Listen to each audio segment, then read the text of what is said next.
All right, we're we're back. I was gonna be a little bit raspy here until I get some food in me. I had a little snack at least. But back. Thanks for everybody that joined us for Twitch integration. If you guys missed it here watching the VOD, or if you're live on this current playthrough right now, we just did Twitch integration, usually 4 p.m. to 8 p.m. Eastern Daylight Time, and then if energy allows, we continue on with a new not Twitch integration, a new stream afterwards, which will, in this case, be more 7 Days to Die. This time working on the ThunderCats Lair. We got about half a week, I think, left to work on this before the server starts getting scheduled for a wipe. I don't know what day specifically, but I feel like it's coming up. So we're in the final stages, final days of working on this build, and it's coming along pretty nice. It's all about just kind of finally deciding on these final aspects of the build and saying, yes, this is it. Here we go. Let's get to completion. So we're going to be going back again to the shoulders and neck, and we're going to try to figure that out tonight. Just nice and casual. I do have some food on the way here, which about 10 or 15 minutes, to be honest. It's from a nearby restaurant, so it'll be as the fog comes in. I'll have some food coming here shortly, so I will have to take a quick break when that food arrives to go out and get that order. All right, so I was also adjusting my chats here. I think YouTube's the only one I have to pop out a new one every time I do a popped out chat, to just make sure that the YouTube chat is refreshed and active. But yeah, I did, like I said, I got a quick little snack, and I refilled my beverage here, doing the Crystal Light stuff, so I'm avoiding heavy sodas that I've been obviously getting into again, and I need to cut back. But of course, that means I'm not getting my usual regiment of high fructose corn syrup and caffeine the way I have been before. Maybe that's also giving me a little anxiety.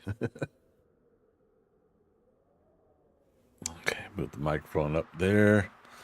So what we got? Just me and one other person on the server. I'm gonna do my perimeter checks.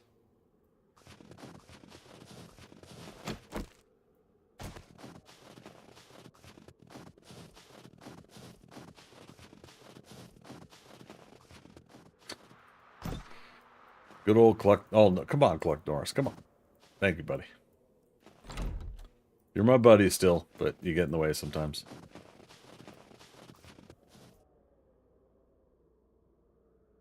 Okay. Microphone again.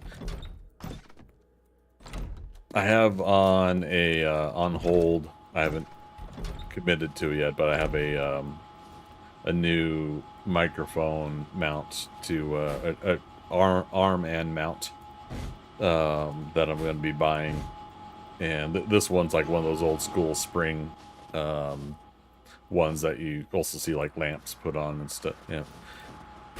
And it used to be like the when I'd move it, you guys would end up hearing the noise because the spring on there would vibrate wrong, and I hate that. So I'm gonna be getting like a one of those compressed piston type swing arms, but it's also gonna be bigger, and I could hopefully make it so that it comes up and over off to the side stuff. It's going right now. It's going underneath my my ultra wide monitor in order to kind of reach me.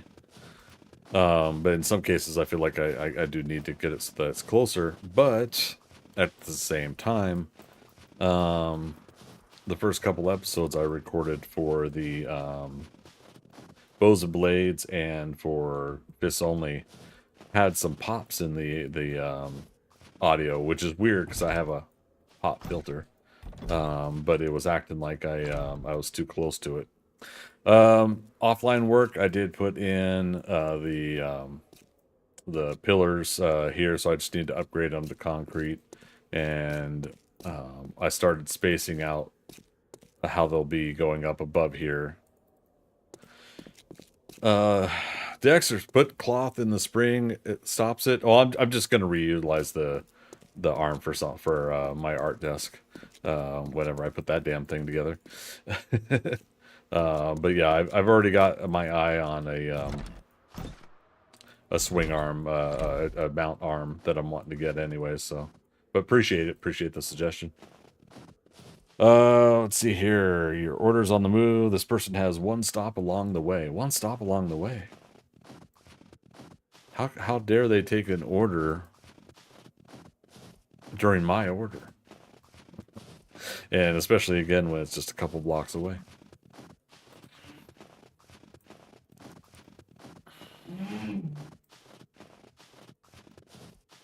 During that 10 or 15 minutes that I turned the stream off, took a little bit of a break, I had no sounds and activities outside my apartment. I started up the stream. I'm hearing more revved engines again. It just never fails. Cheers, raising a glass of whiskey tea. Thanks. I'll raise my crystal light back. Yeah.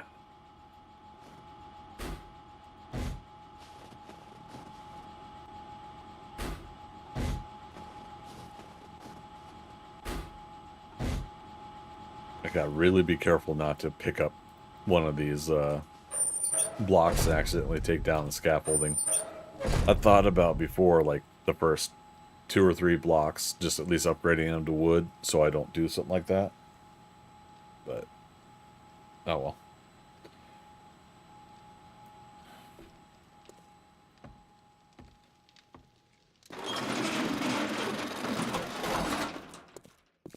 Okay, up to floor 4.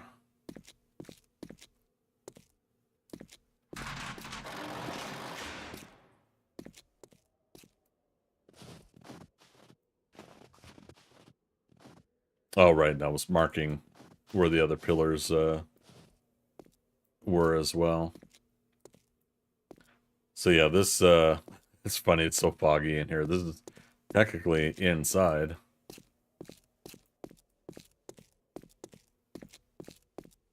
But, yeah, these need to be upgraded, and, we'll do a,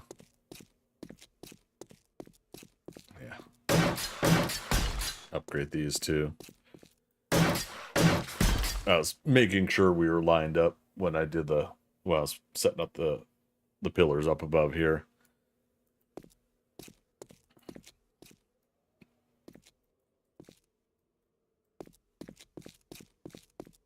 Oh, right. It's 9 o'clock my time, which means the server itself is going to be restarting soon. We'll chit chat through the restart, as always.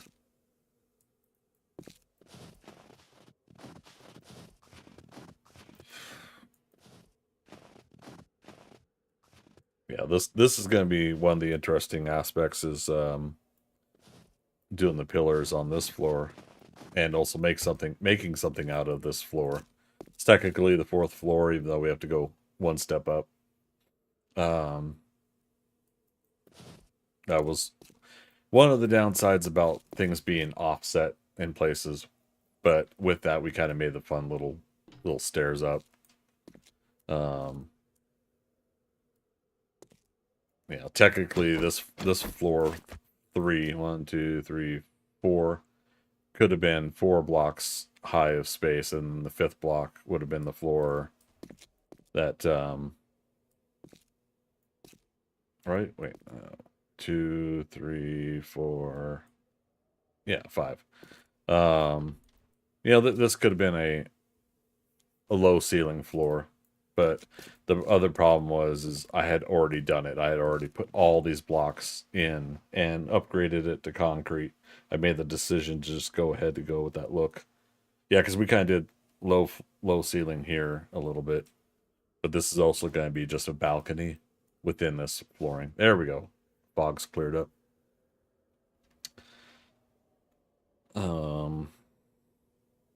That's interesting. Says that they're 3 minutes away, yet they have one stop along the way. I mean, it'd be super cool if somebody else in my complex ordered something too, and that's what's going on.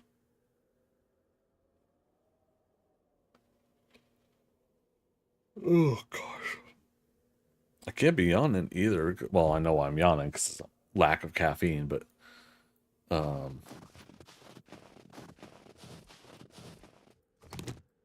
that's right next to the pillar. Okay. 1, 2, 3, 4, 5, 6, 7, 8, 9, 10. Yeah, we gotta make sure.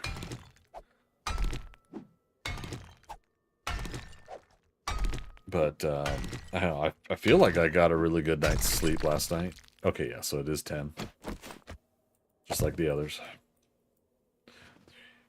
5, 6, 7, 8, 10.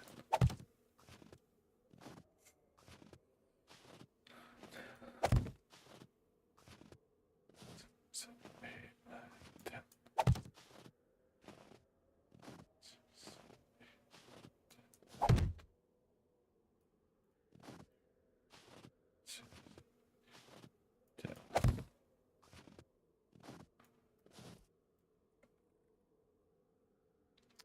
Now, how did we do underneath in the middle here?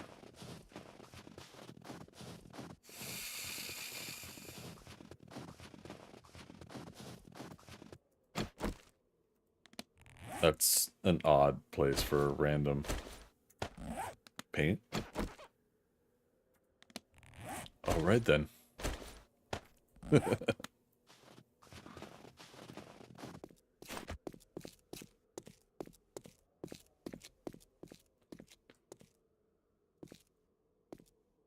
Nine,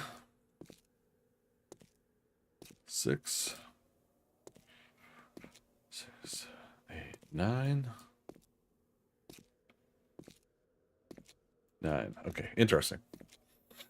Yeah, just because of the spacing out of things, but it's still 10 the other way.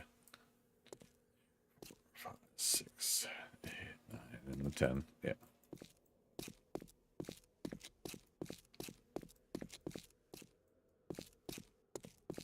Oops.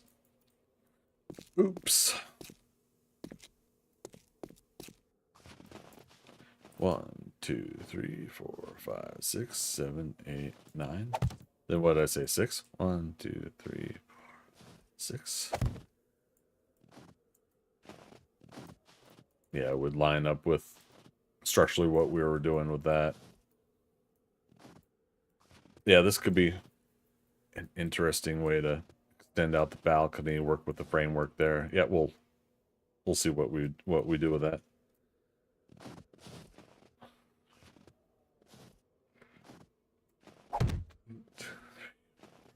Six.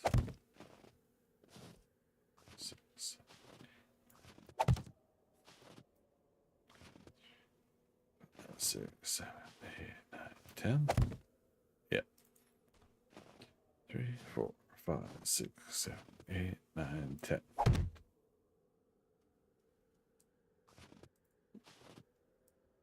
3, 4, 5, 6, 7, 8, 9. Wait a minute.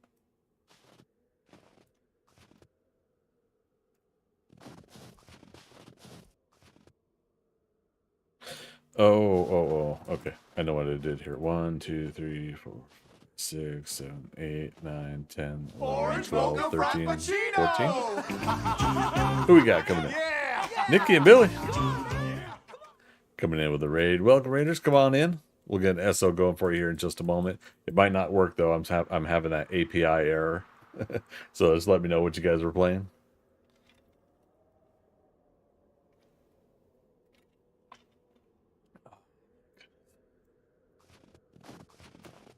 We're doing some maths. 1, 2, 3, 4, 5, 6, 7, 8, 9 to the pillar. 1, 2, 3, 4, 5, 6, 7, 8, 9 to the wall. 1, 2, 3. Yeah, okay. Hey, playing 7 days as well. Nice. How's your game going? And Dexter's thanks. Yeah, it's doing the API error. Gosh darn. Again, I forget how to fix that with okay, which one's doing it? Okay, it is the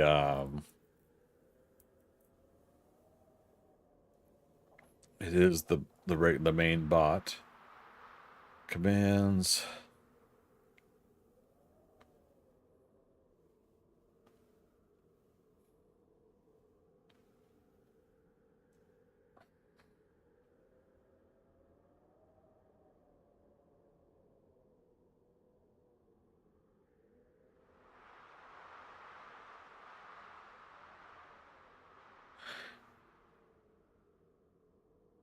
It's just $ game, right? I mean, that's the command.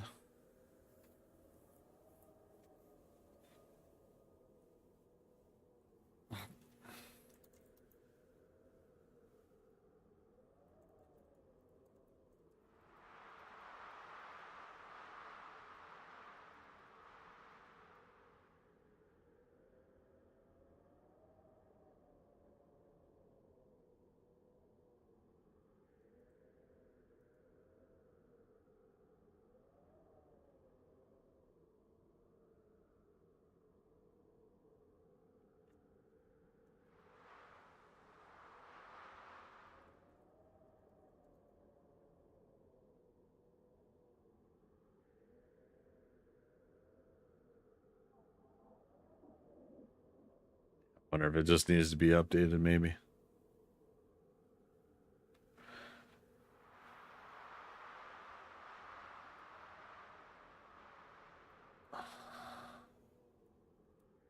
Okay, and Magic tried to do it as well. Did the same thing, right? Yeah. Miss Group, how you doing? Welcome to the chat. Oh, my food's here as well. You guys give me 30 seconds here. I'm going to grab it. I'll leave the stream obviously running and camera and everything.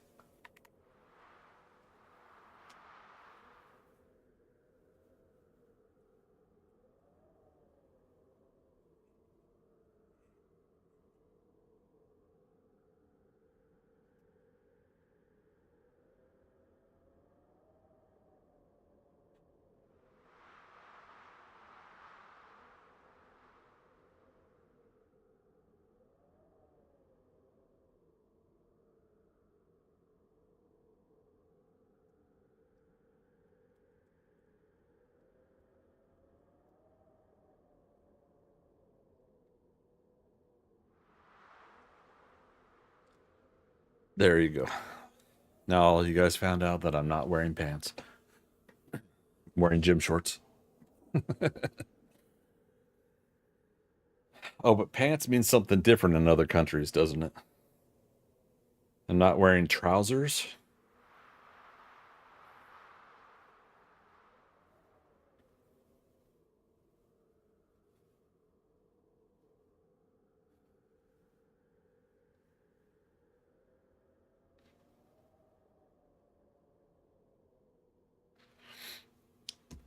Pants is underwear in the UK. I thought that was knickers. Don't get your knickers in a twist.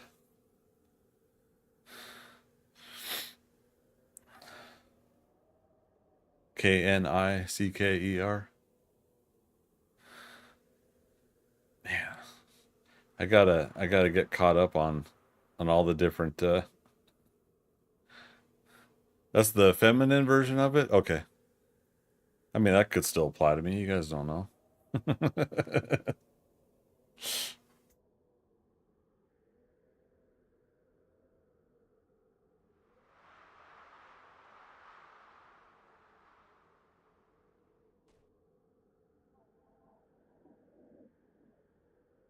It's a it's an interesting scenario of they got a little thing that tears away on the bag on the top, and it's one of these bags that biodegrades faster when it goes to the dump and everything. I like it, but with these, it's always that cautionary thing. Like if you grab it wrong, that it could tear easily.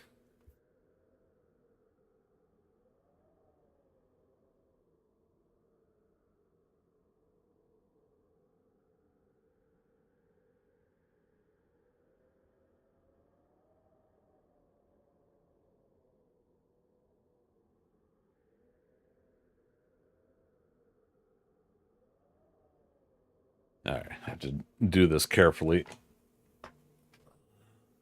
because I'll just go get me a paper towel. One moment.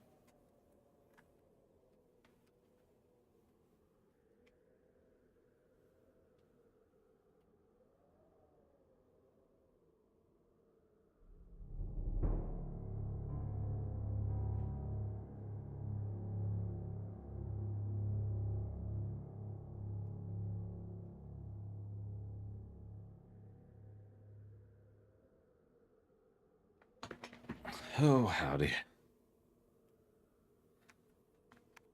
Admittedly, I turned the camera off because I've been embarrassed about how much weight I gained, but my belly coming back, but I'm trying to get over it. It is what it is.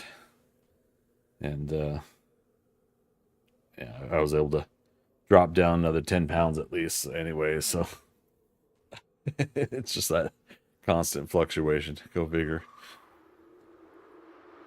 Most men don't wear knickers. Well, I mean, most men. I know I got to watch how I say that word too, because with an American accent and with my mumble, I know it could be misinterpreted as another word. So I'm trying to say the Knicker word. So just gonna say that right now. Pre 1800, we all wore bloomers though. There you go. What about? Sorry. Uh.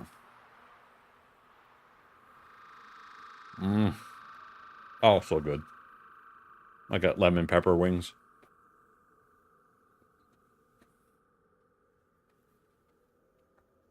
Many do. You never know what's under those trousers. Exactly, right? Yeah.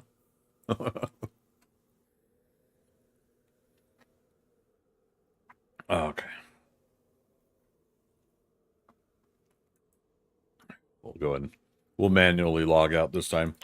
So for those that don't know, this server does restart every 6 hours. And it just helps freshen things up on the server. And so now we're just kind of wait for a few minutes here. I could watch on their Discord.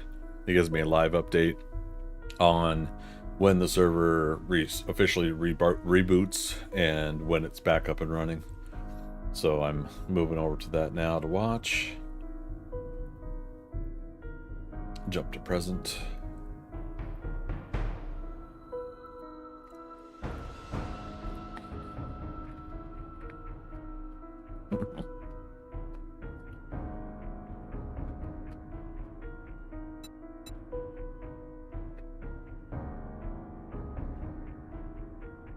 That's funny. I didn't log out in time. It actually kicked me out, so.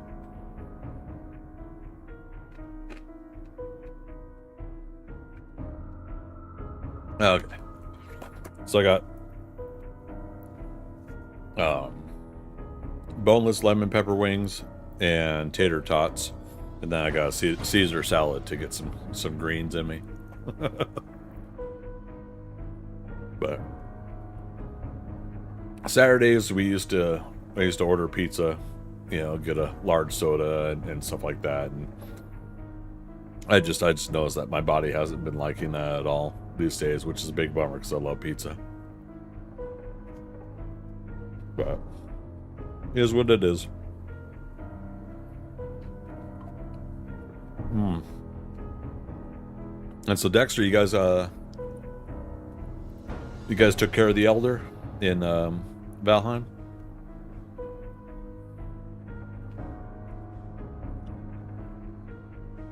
What was most of the attack? Just long range arrows, or did you guys do any melee?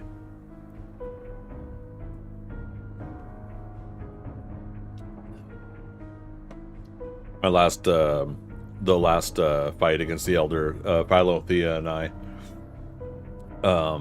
Philo and I did, I think, a decent amount of melee, and Thea was doing long range from one of the towers within the elder's area, and that was pretty fun. But that's three of us versus the elder versus like solo or whatnot.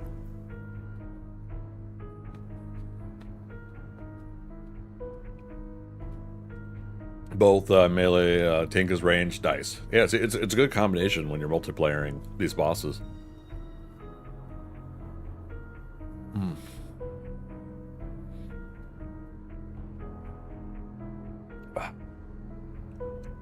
Okay, game servers online.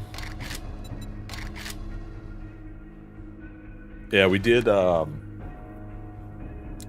of a test game. I don't know if we might keep it going. Basically, I ended up running it on my PC versus starting up a new server. And the challenge or the test was to have PvP on, even though we're teamed up. We're cooperatively working together, right?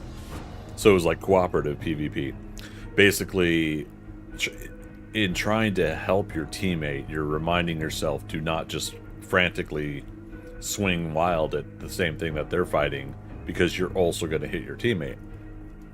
So we had a couple close calls. No death incidences had occurred. Just some minor injuries. I shot, and I think I hit Philo down to like the last 1/4 health or whatever was on him. No. But then other times later on, it was precision archery, where it was like waiting for the whatever's attacking them to move into a stopped position where it's getting ready to strike, and then I would fire the arrow, and with a definite separation, like, okay, I fire over here, that's the enemy, over to there, it's my teammate. I have soloed all the way to the dragon so far, running Tink through them. Nice. What's going on with the server? You said you were online. You lied to me. Alright. I'm closing the game out completely.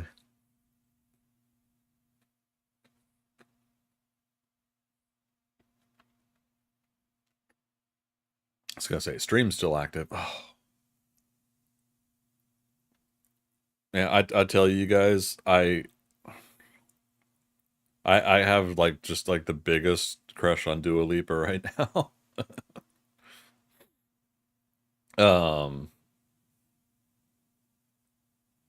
So I have a reference image, and yes, I do mean it that way. It's not a whatever you're thinking thing. I grabbed a screenshot of her like wearing this cowboy hat that I'm hoping to use for sketch practice.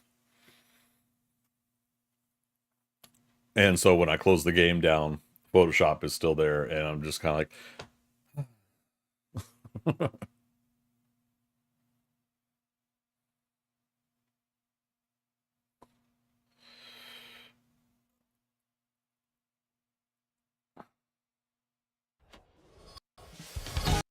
I think I could show you guys.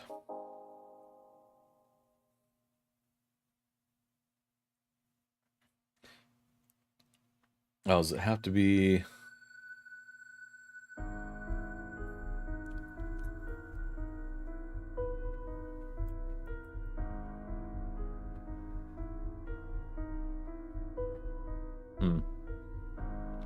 No, I can't. Can't show that way.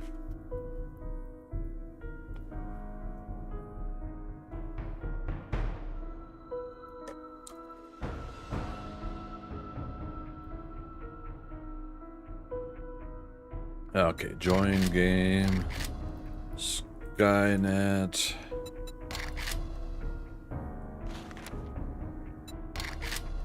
Okay.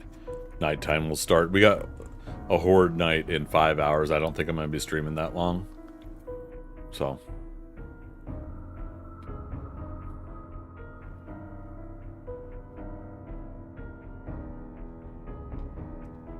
So, Dexter, you said your melee is at a level where you can fist fight trolls. Nice. How is that? Like, there's a couple fist weapons in the game, right? On the, a little of everything game. Monday is the next time we stream it. I plan on looking into that because we have to make it everything, at least try it out for a little bit, at least once.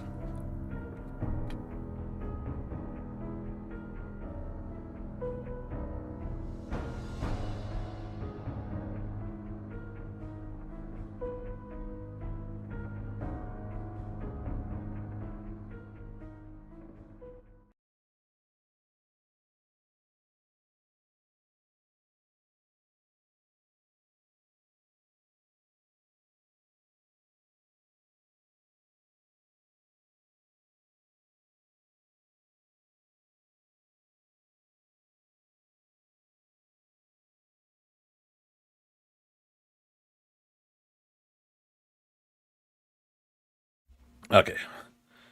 At least make the notepad file active again. I was gonna share you guys the image of Dua Lipa, but for some reason Photoshop wasn't letting me show. Or wait, maybe it's because I did.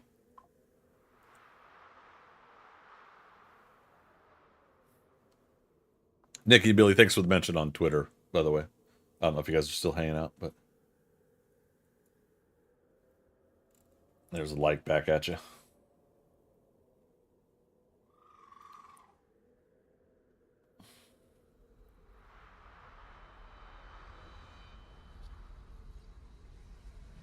Okay, take the cover off. There we go. Back at it.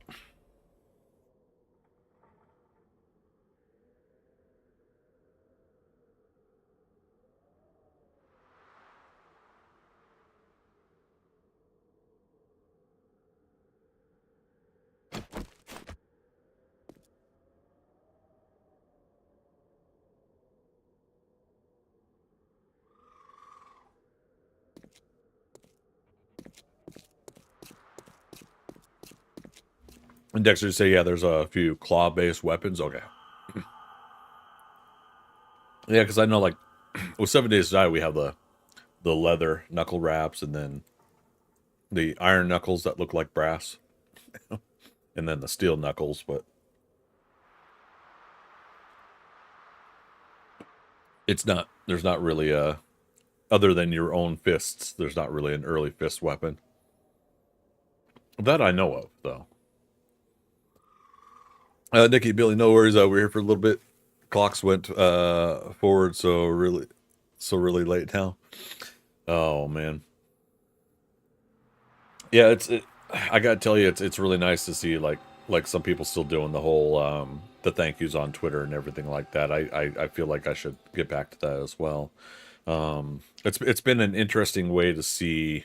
Not to get into some of the behind the scenes stuff on streaming, but it's been interesting to see the waves of things that have come and gone, and interactive community approaches that people do when streaming. And yeah, no, it's nice. I just wish I had a bigger Twitter following, but I only just now, like in the last 6 months, have actually attempted to make Twitter a really viable thing for me. And yes, I still call it Twitter. 2, 3, 4, 6, 7, 8, 9, 10. Well, no. 1, 2, 3, 4, 5, 6, 10. 6, 7, 10. 5, 6. Oh man, see Dexter. It again. I've got love again from Dua Lipa stuck in my head.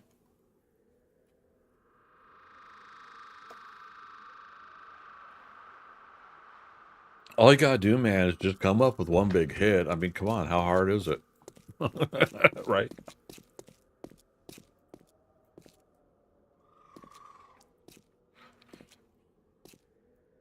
All you gotta do, Greg, is draw just one amazing drawing and that everybody in the world likes. It's all it's gonna take. More than you'll ever know. I know, right? 3, 4, 5, 6, 7, 8, 9, 10.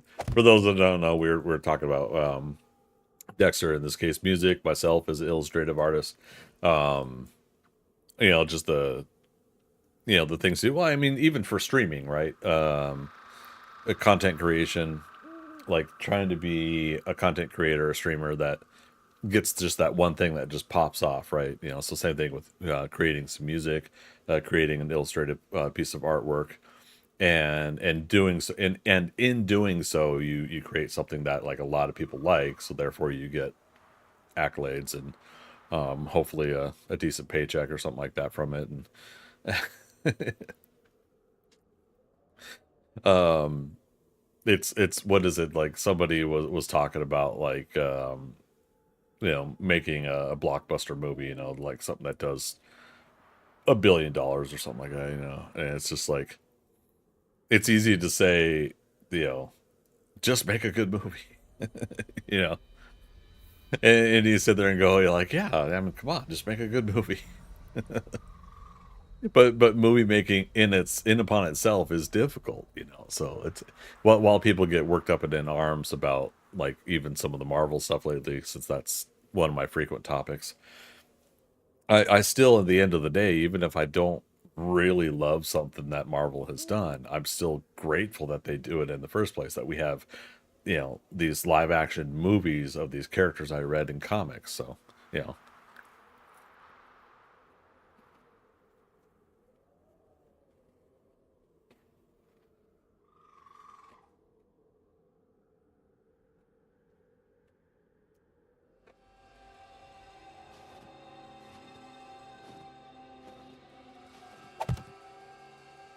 so I think for me, it's just the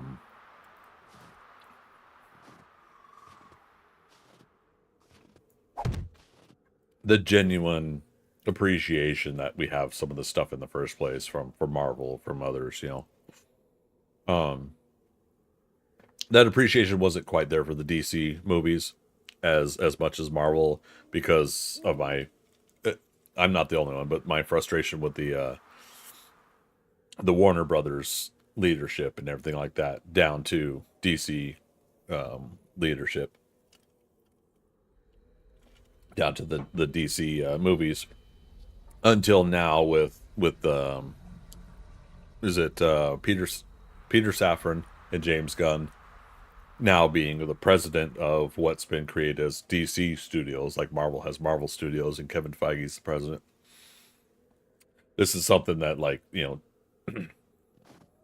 that I had always hoped, like don't worry about being told that you're copying Marvel when it comes to the things that you really do need to do to make it work, which is making a studio for your movies, having your principal direct person, the president or showrunner or whatever you're going to call them, the story lead, conducting and directing everything. One might say that was Zack Snyder before, but at the same time, there's just too much crap was happening, and it just all was not working for people.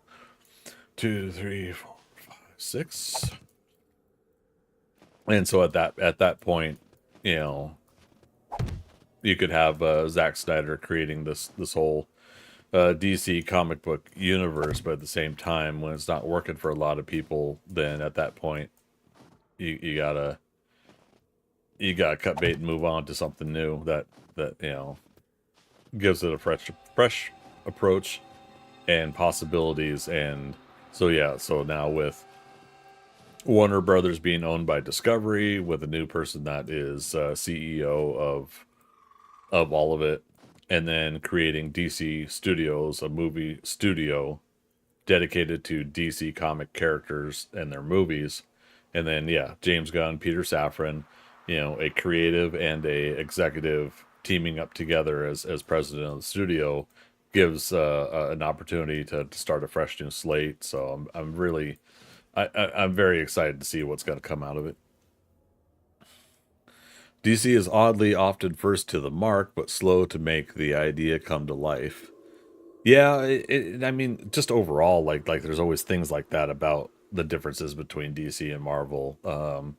Like DC's been willing to take a lot more risk when it comes to like the R-rated stuff, the Joker, for one. Um,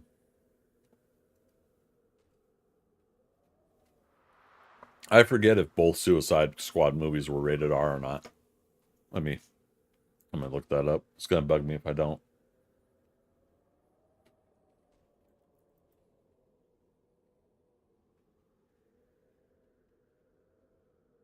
Or wait, is it? I think Box Office Mojo would give it because I'm also curious about their budget and earnings. Suicide Squad. So first one was called Suicide Squad with Will Smith, Jared Leto, Margot Robbie. 2016.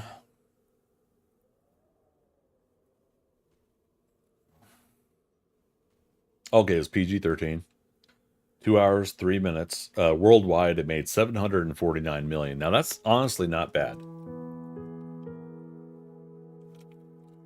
You know, that for that one to do 749 million, and it was a very oddly edited movie. Like at one point the movie turns into a fever dream and it cuts to a changeover to something happening. I don't want to spoil it for anybody, but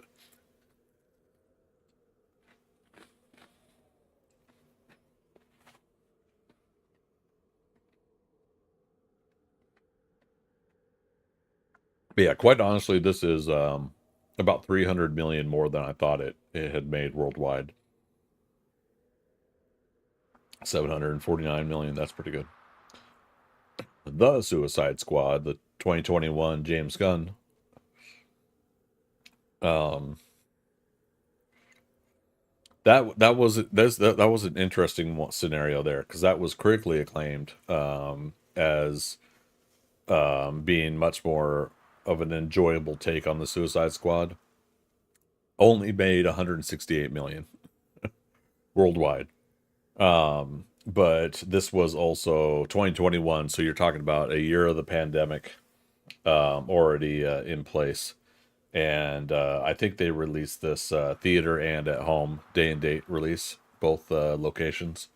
So not really worried about that. But the other reason I was looking it up is that yeah, it is R rated. So they went ahead and went with that. So that's going back to what I was previously talking about taking a chance. And in a way, it's like you are kind of taking a chance with letting James Gunn creatively take the reins of something. But yeah, I think that's not too bad. And I think I saw you just ask about Harley Quinn.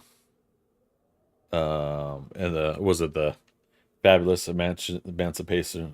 What's the whole thing? Birds of Prey. Um, a Fabulous Emancipation of Harley Quinn. Birds of Prey did more, 205 million worldwide. Also R rated though, yes. Which actually I thought that was PG-13. That was R rated. They could have gone way more overboard on that than if it got an R rating, in my opinion. But that was another one where they didn't really think through um, the plot and story. How do I put it? Uh, it also just kind of had a kind of a rough go when it came to the whole story. But the characters were great. The actresses were great. Mm. Punisher was an underrated movie for me. Which one? The Thomas Jane one? They shot way more than they showed in that movie. Yeah, and from what I understand, the same thing happened to Suicide Squad, the David Ayer first Suicide Squad with Will Smith, and people are clamoring for the David Ayer cut because they did the whole Snyder cut type stuff, and I think David Ayer is just kind of like, nah, you know what? Let's just move on. You know, and if the person that created the, you know, directed the movie said, let's move on, then I think at that point it's best just to honor his wishes and move on. People aren't clamoring for the Ayer cut of Suicide Squad as much as they were for the Snyder cut. There's Sir Thomas. Oh yeah, Thomas James. Yeah, I did really like that. Which studio put out the Punisher? With Thomas Jane. 2004. Yeah, Thomas Jane, John Travolta, and what's her name? Rebecca Romaine, right?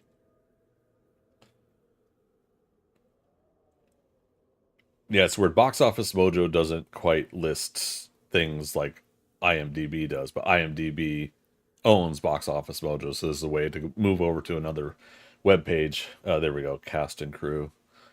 Um,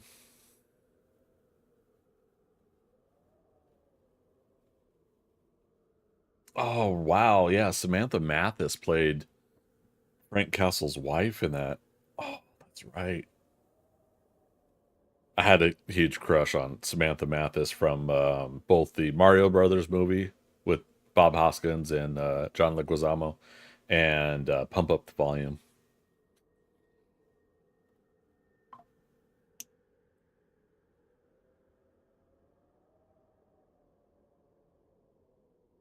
Okay, so Lionsgate, that's right. Lionsgate had the rights to the Punisher um in 2004, and then that eventually reverted back to Marvel, and then Marvel then let Netflix license it for their Netflix stuff to get the John Bernthal version, which I really like that version too.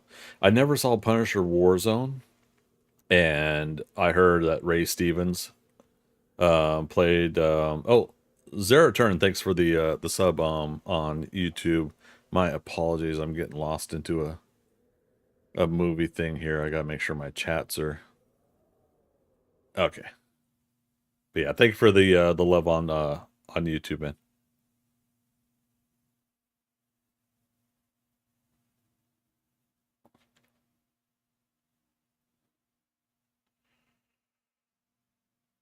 Can't believe like how many freaking scam places try to continuously still get you with some of the most basic bullshit scam. So sorry, you know, I'm seeing some obvious emails are obvious. You know,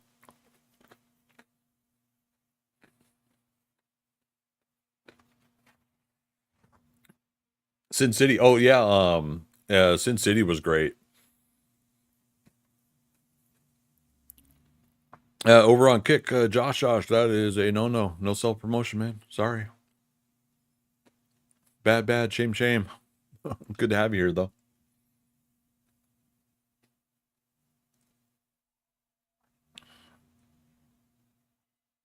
Okay.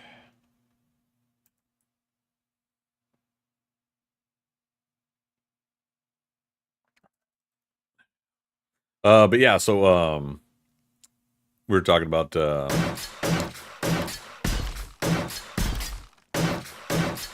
Sin City. Sin City was great. I don't think I saw the second one though. Didn't they do a second one? Or like a branched off version or something?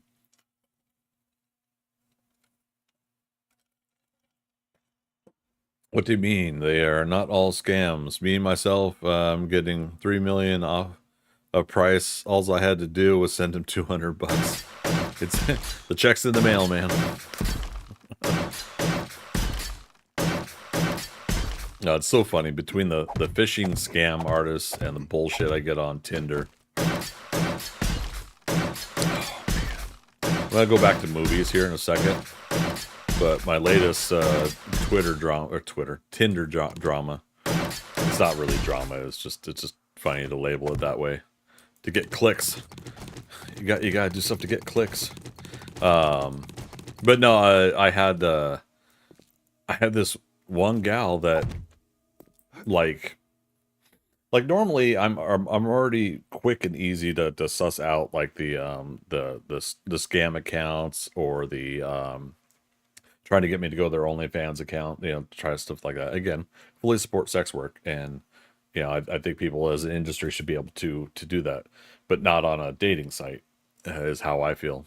And so I'm usually able to suss that out right away. Like, okay, this is or is not. I won't swipe right, on a very obvious fished account, phishing account. They have a thing. They don't say Snapchat anymore, in because that is caught immediately with filters or whatever, or something automated. So they're trying to say, something, my Chapstat, or they try to do things like that.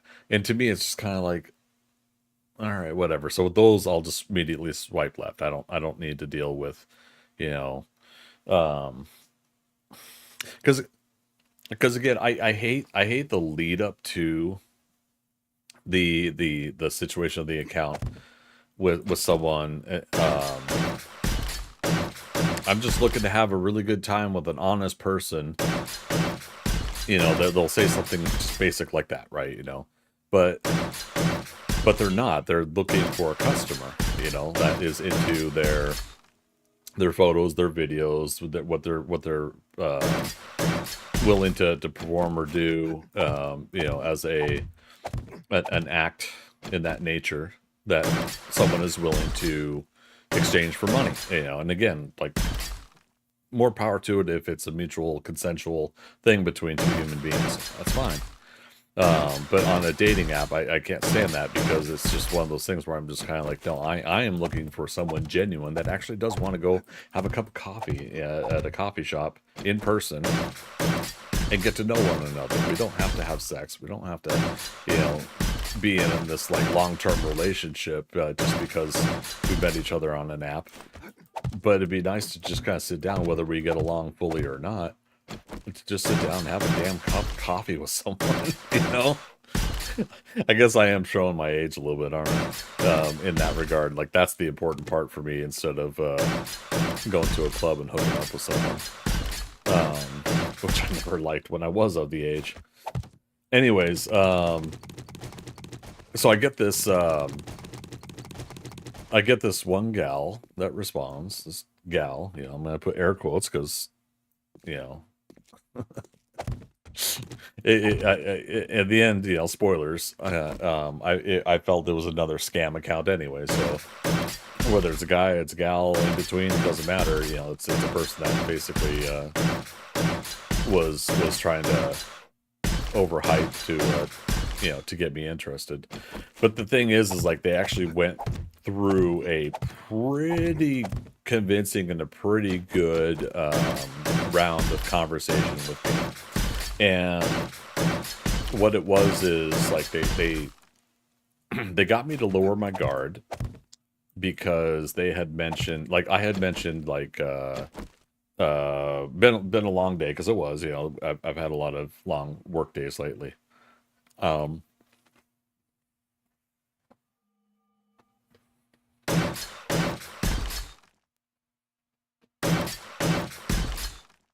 so I think I mentioned, like, I'm getting through it with a cup of coffee, and they said, "Oh, same." Something about like, I've been hugging my coffee all day, or like, my cup hasn't left my side, or something like that. But again, like the way it was delivered, and it's got me thinking like somebody's using like Chat GPT or something like that, as some sort of AI response generator to do this, now that I'm thinking about it. Because the conversation was good. It was back and forth, and it was building. It was going somewhere, like, it was. Yeah, I agree. The response and the cadence was great, which is That's usually what will throw it off. Like the scammers will immediately try to get you on WhatsApp or get you off of the dating app and onto something else where they can hijack your account and or get your information, or maybe they start moving into the money scam where like Dexter, you wrote briefly, like I'm gonna get $1 million, but I have to first send them $200 with a for a service fee in order to release the money. It's like all the BS stuff that people try to do like that. Have you seen Bekuden with Ron Perlman? I have no idea what that is. No. They are. I wrote some those bots. Laugh. Sorry, man. It is what it is. But yeah. So basically, they misinterpreted at one point that I was leaving, that I couldn't chat till later on the evening, and I was just saying, it's like, well, yeah, I'm at work, so I can't speak frequently, right? Yeah, I was at least trying to say that, and so they thought it was like, I'm at work, I can't speak, and which is probably for the best. So yeah, they had responded, whoa, okay. That okay, and basically it prompted that next stage, which is the I'm rarely on this app, and I'm just like, oh god, here it comes. It's just inevitable. Like, it always leads to that. It's just like, I'm rarely on this app. Would you like to move this conversation somewhere else? And to me, I'm just like, here it comes. And yeah, so then yeah, I told them for safety, I would prefer keeping conversation on the app. And they said something like disparagingly, in tone, like oh, most unfortunate or something like that. It's like, oh, now the English grammar and sentence structure is starting to break down. So then that was starting to happen. I was like, god damn it. So I was like, this is a fake account. And so even though I had said I would prefer to keep the conversation on the app, on Tinder, they of course come back with a WhatsApp link, and I'm just like, no. And they unfollowed me. They unmatched with me. I'm just like, and it sucks because like whose ever photo that they used, real gorgeous brunette. I want to say like a half Caucasian, half Asian descent, and it just, yeah, gorgeous hair, gorgeous smile, and like the whole overall presence was that this was someone that was a designer, so they were into art. That was part of what we got into conversation about, is talking about art and design. Talking about like some of the clothing design and floral arrangements, stuff that it was really convincing. It was really nice. And I'll say, for a fake account, I was at least appreciative to have a conversation. It was not over a cup of coffee in person, but it was nice for those, couple hours at least. And that's what it was. It's like it went a couple hours. So that's like how into it they were. Whereas other accounts within like 5-10 minutes are kind of like, would you like to move over to WhatsApp and continue this hot conversation? We haven't had any hot conversation. Hey, babe. Hey, baby.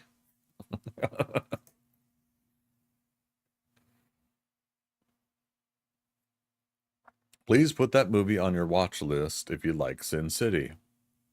All right, let me find it here. IMDb.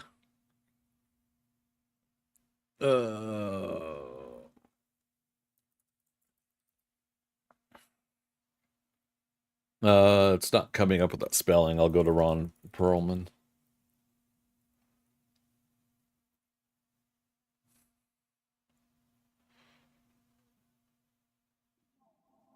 Oh, that's right. He was in an episode of Mr. and Mrs. Smith, the new series. I really like that. Um, that was a fun one. I haven't finished it though. Yeah, no spoilers in chat if you guys have finished. Um,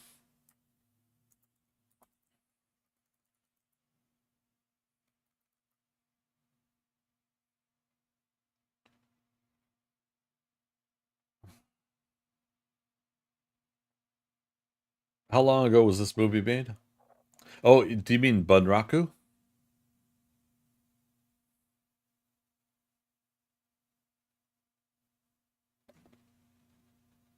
Never click if you do by accident. Reset your phone.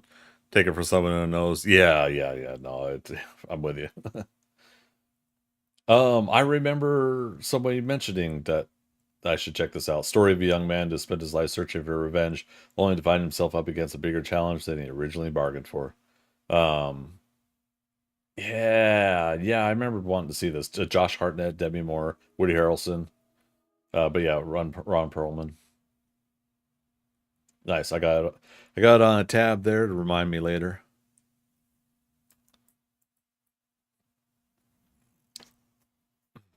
Tank's still hanging in there. Oh boy, both of you up late tonight. Must be a Saturday.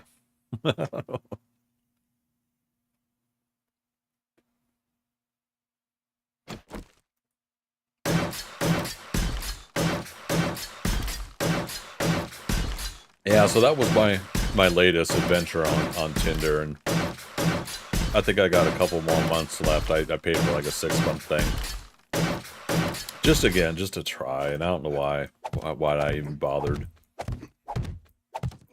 You know, I'm not saying that dating apps and dating websites are 100% bullshit, and I know that it does work for other people out there. But for what I want and what I would like in my life if I were to get into a relationship again, um, you know, the apps do not work the way I think that they should work, and therefore it should be so much easier these days to find the compatible people you want in your life through these apps or these things online. We're connected to so many people worldwide, and with no disrespect intended towards people that have made it work. The whole finding someone in your own town because they're the only ones there aspect of dating isn't needed anymore. And again, I say that with all due respect. Like there are people that do meet that live mere blocks away that are compatible and great and wonderful. They've had wonderful relationships and stuff like that. But for a situation for me, like the type of people I'm into, mostly women, but the type of people I'm into, it just it should be a lot easier in a world of 8 billion people, most of them interconnected with the massive global telecommunication devices that we have. And I get it, like these dating sites and everything like that, they're a business. We talked about this earlier on another topic, but they've got to be able to make a business. And if you find somebody within minutes that's compatible, you're not going to stay on their app anymore. You're going to uninstall the app, and you're not going to get them ad revenue or get them membership in the coming months because you're going to remove your membership. It's almost top of the hour. Ad break automatically started. Happy benevolent zombie day.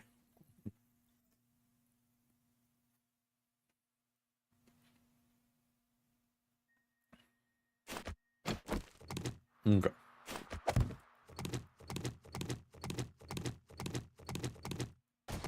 Holding off on a little bit of the conversation just because of the ad break.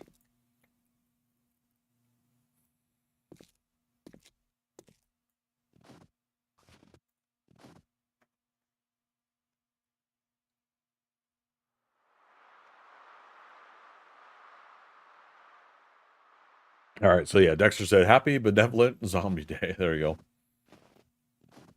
Welcome back, thanks. Yeah, I was holding up on saying anything further until the ad break was over. Appreciate it.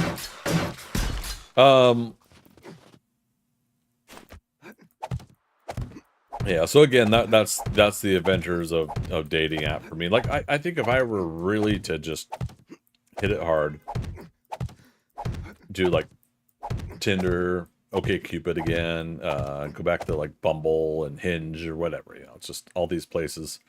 In some cases, I forget, is Hinge kink friendly or something like that? One of them, like, you know, I think there was one that was poly friendly.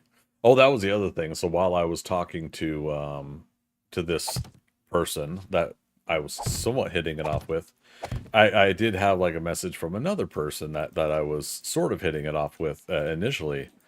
But then they were kind of like, you know, says in your profile that you're bisexual, and I was like, yep, and polyamorous. And she's like, good luck with that. I'm like, okay.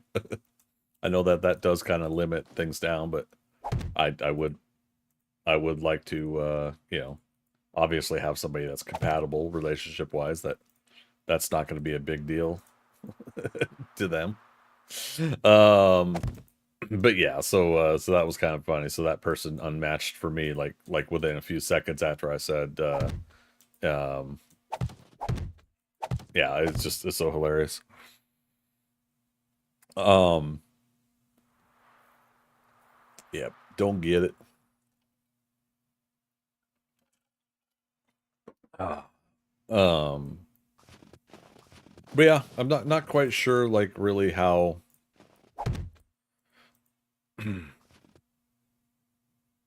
how much more energy I'm gonna put into the things like that.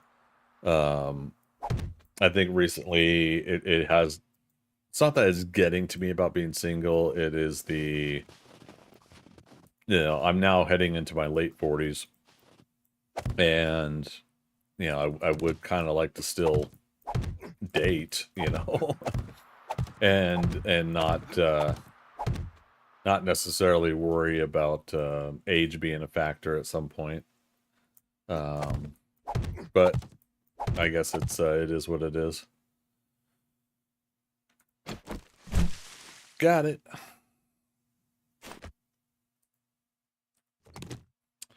I have to say though, most of this conversation, I have been in a relationship for 25 years now. I'm way out of the loop. Yeah.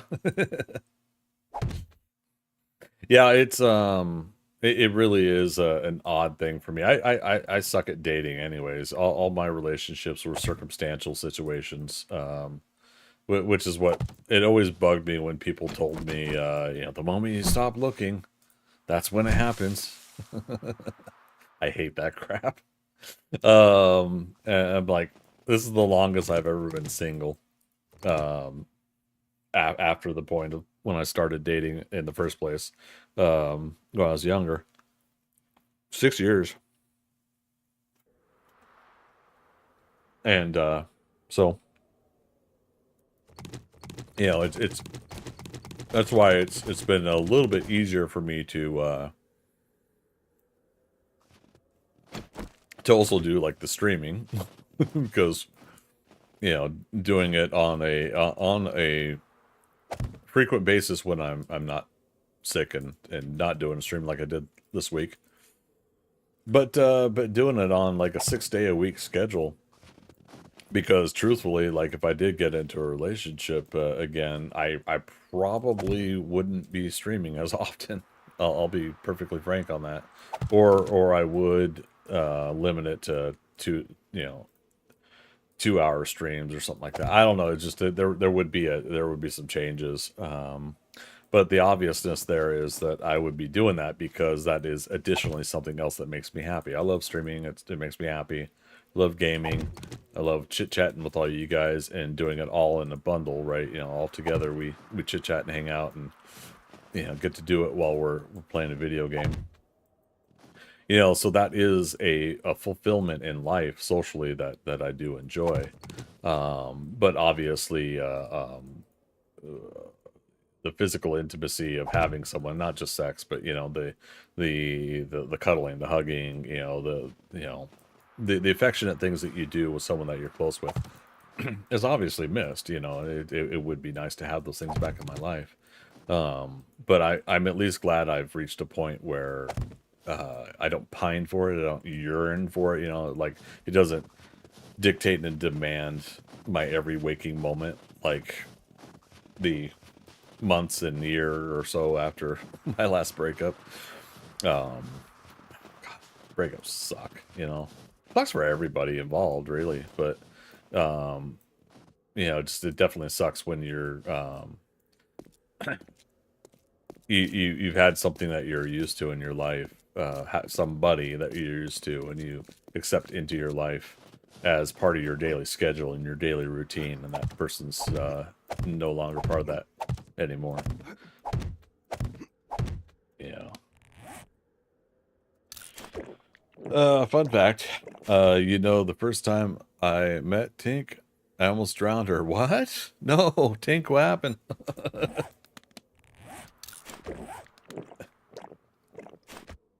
It's a heck of a way to meet.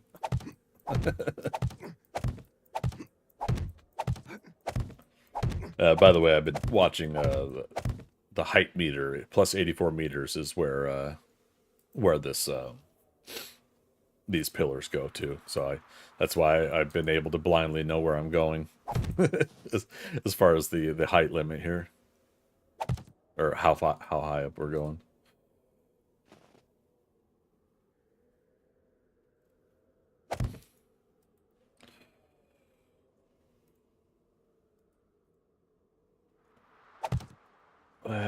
Come on now. I think one more and we'll be able to reach it. Yep.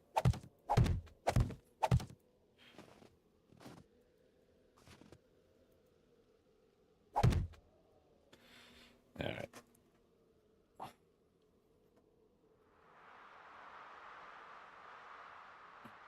I pushed her in the swimming pool. I didn't know she couldn't swim. Oh no.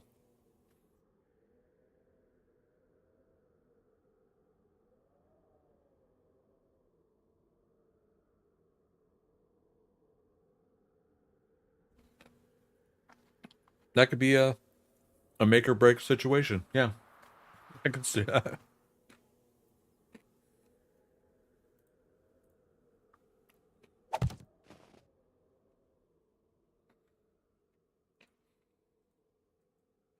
That's a surprise moment.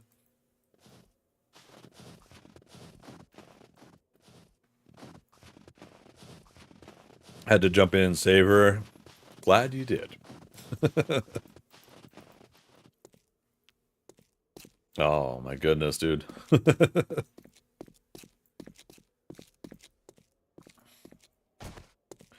Took her 3 days to forgive, but got her number in the end. Oh my goodness.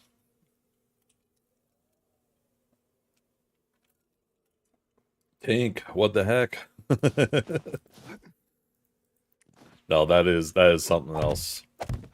And quite honestly, that is, obviously we don't want to put people's lives in danger, but that is one of those scenarios I think a lot of people like.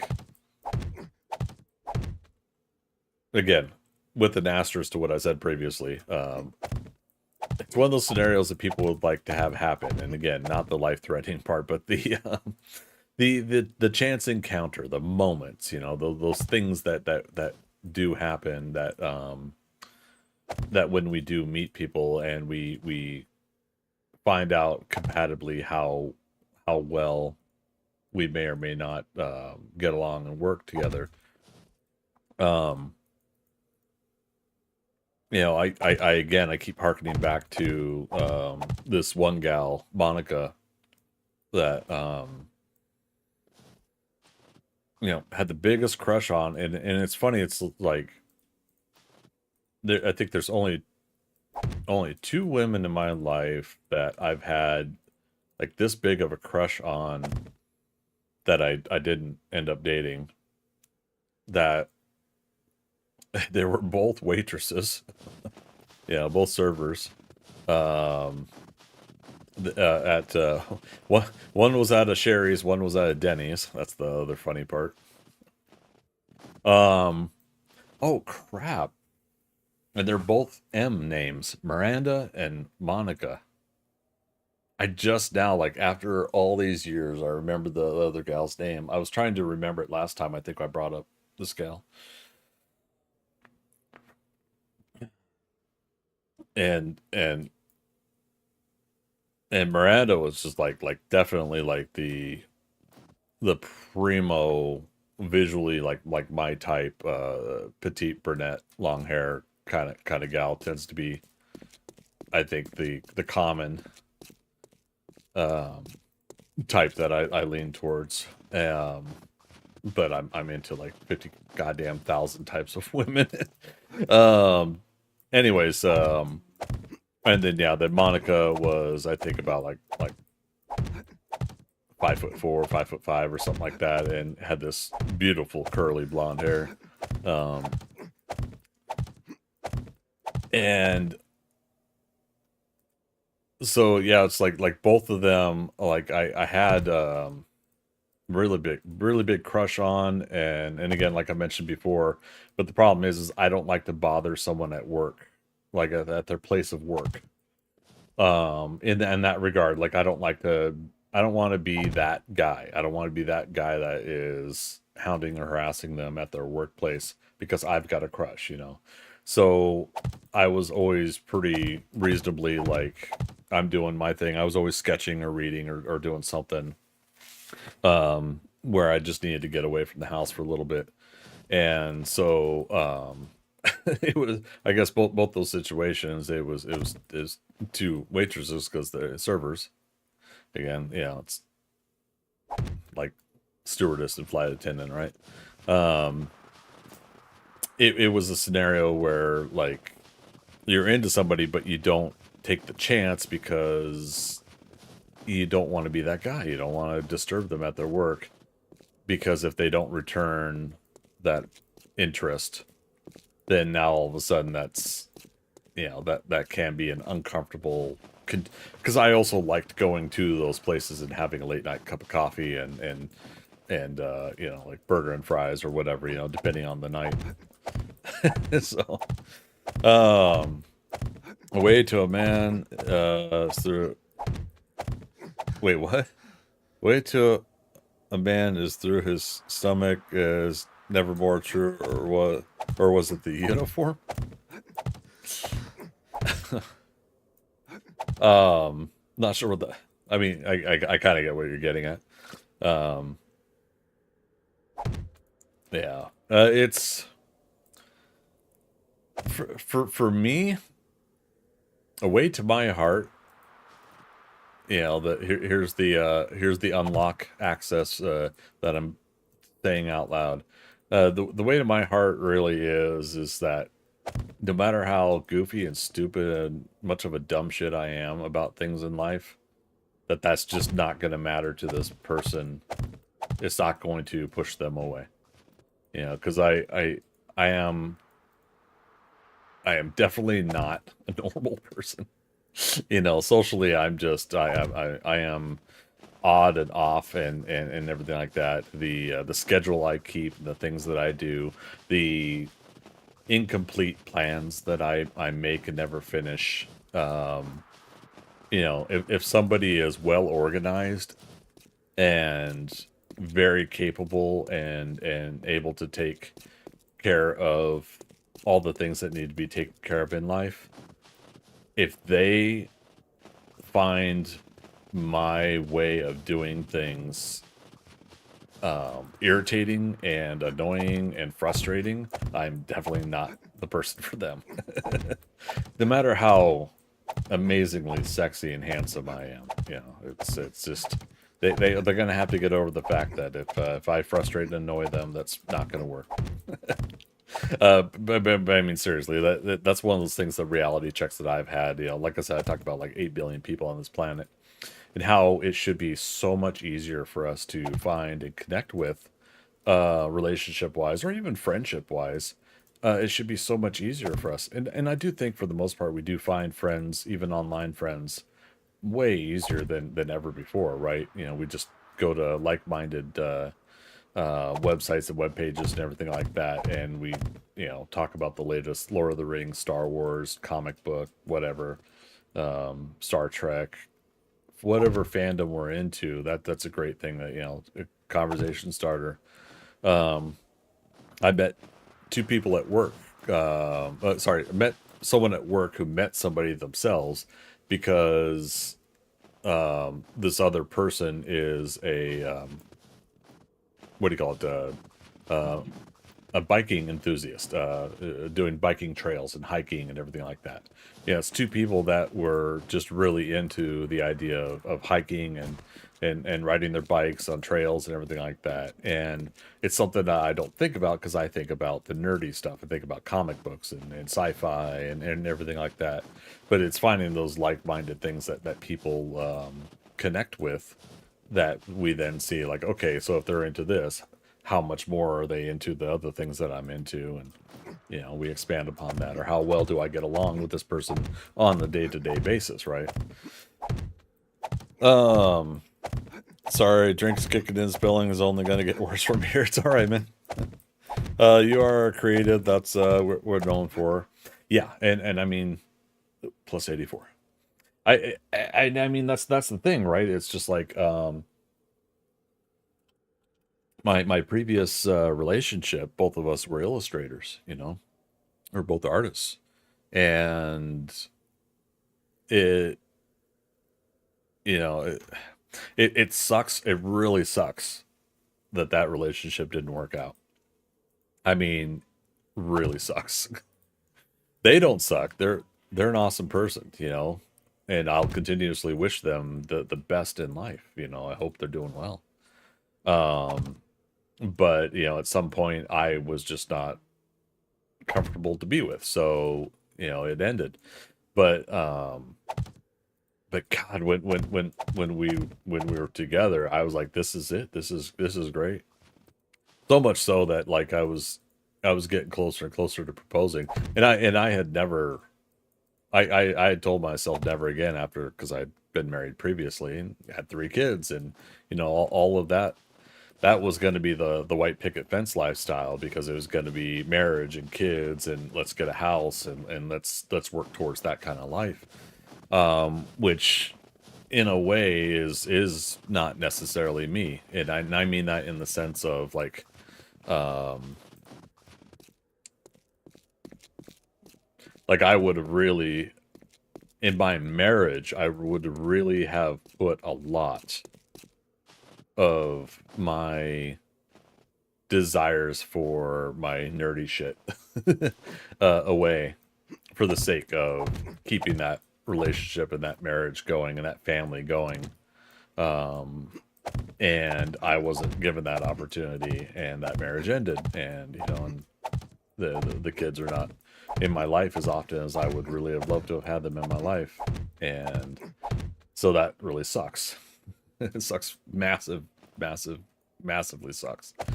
You know, but I make the best of it. So then when I had dated here or there on and off after my marriage, I thought, okay, well, a lot of this is just going to be basic, but yeah, I'm not going to worry about a full on relationship for a while. And then I met the person I ended up dating the last time I dated, and you know, I met them at a comic book convention. So right there and then, that's points right there for, you know, it's somebody that is at a comic book convention, enjoying the comic book convention. Um, and I won't go into details about them, but it's just one of those things where it's just kind of like all those aspects, the preemptive interests were all lining up, and it wasn't until like a year later that we started dating and dating long distance. That you know, I was just like, okay, this person's really cool, but are they, you know, are they really going to be interested in me enough to keep this going? And you know, so much so that, you know, at one point I did I did the thing we all emotionally do sometimes in relationships, and I said the thing out loud, and I said just like I am afraid like one day you're gonna leave, you know, and it sucks because they ended up saying I'm not going anywhere. Spoilers. She went somewhere. She left, so to speak. Um, but the thing is, it's like I can't hold that against her emotionally. Obviously, obviously emotionally, I want to hold it against her. It's just like you said, you weren't going anywhere, and you left. You ended the relationship. You want to do those stupid, foolish, emotional, not logical responses in argument and conversation, which it's just so silly we do it, but we do it because we're human beings, and we do respond emotionally to things. Yeah, that's cool. And so, again, like that breakup happened, and then a year later, I end up getting this job, and or no, God no, it was how did that all work? Anyways, but the point is like, yeah, so the relationship ends, and it's one of those things where you sit there and you pine for this person for a year or two, to the point where it's just kind of like, the shoulda, woulda, coulda, what could have become those things, enters your mind. You say the desperate texts or messages where you're trying to get this person back, but they're just not. That's it. Like they've officially completely cut off anything happening ever again, and it's so heartbreaking, right? It's like you always see in movies, and you maybe even see your friends go through relationship breakups, and then they're back together 3 months later or something, and you know they reconcile, and they're like, oh, how could I have ever left you? I don't know. And they're so in lovey-dovey again, and they break up again, and they get back together again. I've never really had anything like that before. Usually everything's over and done with. But yeah, this one really hit home because at this point I thought I had finally found that best friend in a relationship as well. One, two, 6, 7, 8, 9, 10.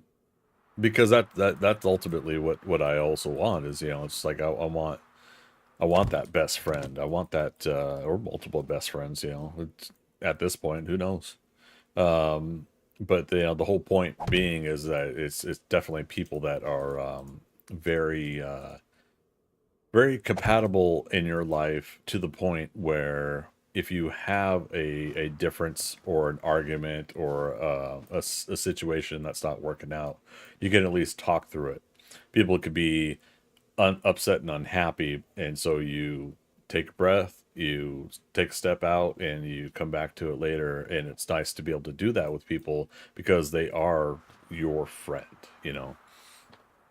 It doesn't mean, in my opinion, it doesn't mean that you remain friends with somebody if they seriously are someone that you're not comfortable being around. Obviously that's not the case, but I'm talking about, you know you disagree about something, and most likely it's going to be petty or little disagreement, and but the moment is heated, you're still going to be able to separate and come back to it and say, this is where I was either wrong, or this is where I don't agree, but that doesn't mean we can't be friends, this is where we're not going to meet head on, but all of these other things we love doing, I'm willing to still do those things if you are.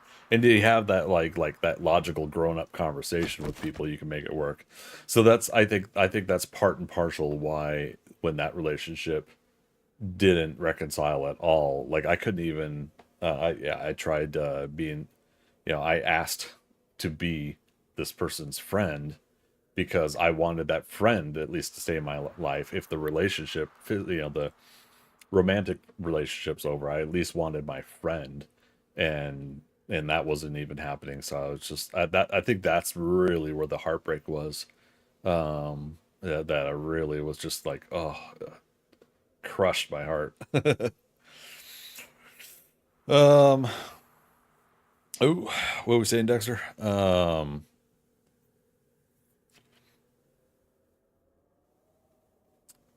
Where's the where's the last thing I you're a creative, that's what we are known for. Yeah. On a personal, I think it may have little to do with you being uncomfortable with yourself and the ways that sometimes you feel insecure about yourself and the things you do. Oh yeah, I have insecurity issues, that's for damn sure. In my teen, I was with a girl who got pregnant, ran off like I had never met them. Probably never know who I am. People are people. Uh, Man, just be true to yourself. The rest will follow. Oh, for sure. I'm tired of. I 6 years have gone by where I've done I'm doing my own thing. So where's the stop looking part that everybody talks about? I'm being a little I'm being a little bitchy about the advice people give about the whole stop looking thing. I was like, well, okay, it's been 6 years. Where the f are they? But that's like the relapse side of it, right? You know, where you want something to happen, and you just because you are following suit with the delayed gratification of it of not seeking out companionship, that you're still not owed companionship, obviously, just because you're. But that's the thing that always bugs me, is like, when everybody always has a saying or a cliche thing for every breakup, for every person that's gone through a breakup or has 2, 3, 4, 5, 6, 7, 8. Sorry, I was like standing there forever. um but it's like people always have that cliche saying or whatever, and I think I've gotten to the point now where it's like, whatever people say, I'm not going to listen to. But what I am going to take to heart is the fact that they said something. Like a friend will have advice, or say something, and to me, when a friend does that, whether you agree with it or you're annoyed with it, when it comes to the whole relationship thing, relationship advice that people give, to me these days, I'm going to be ever grateful that that friend is at least trying, is at least trying to say something comforting, to be there for me. So ultimately, I'll always appreciate that about a friend who says something that annoys the shit out of me. That's a cliche expression or saying, um, because ultimately, in the end, I think what works for one person doesn't always work for the other, and then circumstantially, we all still have to have some sort of scenario that presents itself where we find a compatible person that's going to be in our lives, relationship wise, romance wise. And now we're out of building blocks.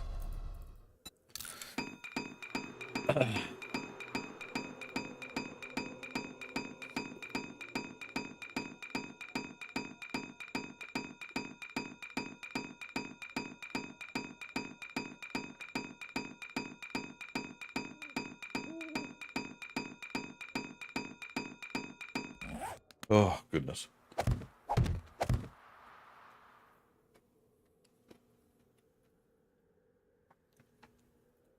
Okay. I'm not sure if I'm going to understand what you're saying, Dexter. Sorry. Um,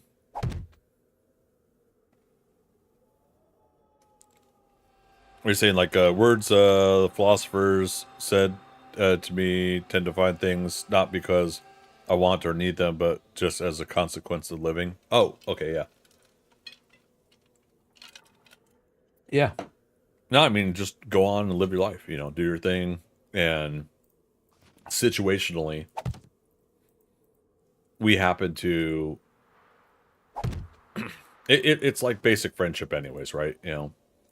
Situationally, I feel like people don't really seek out friendships, right?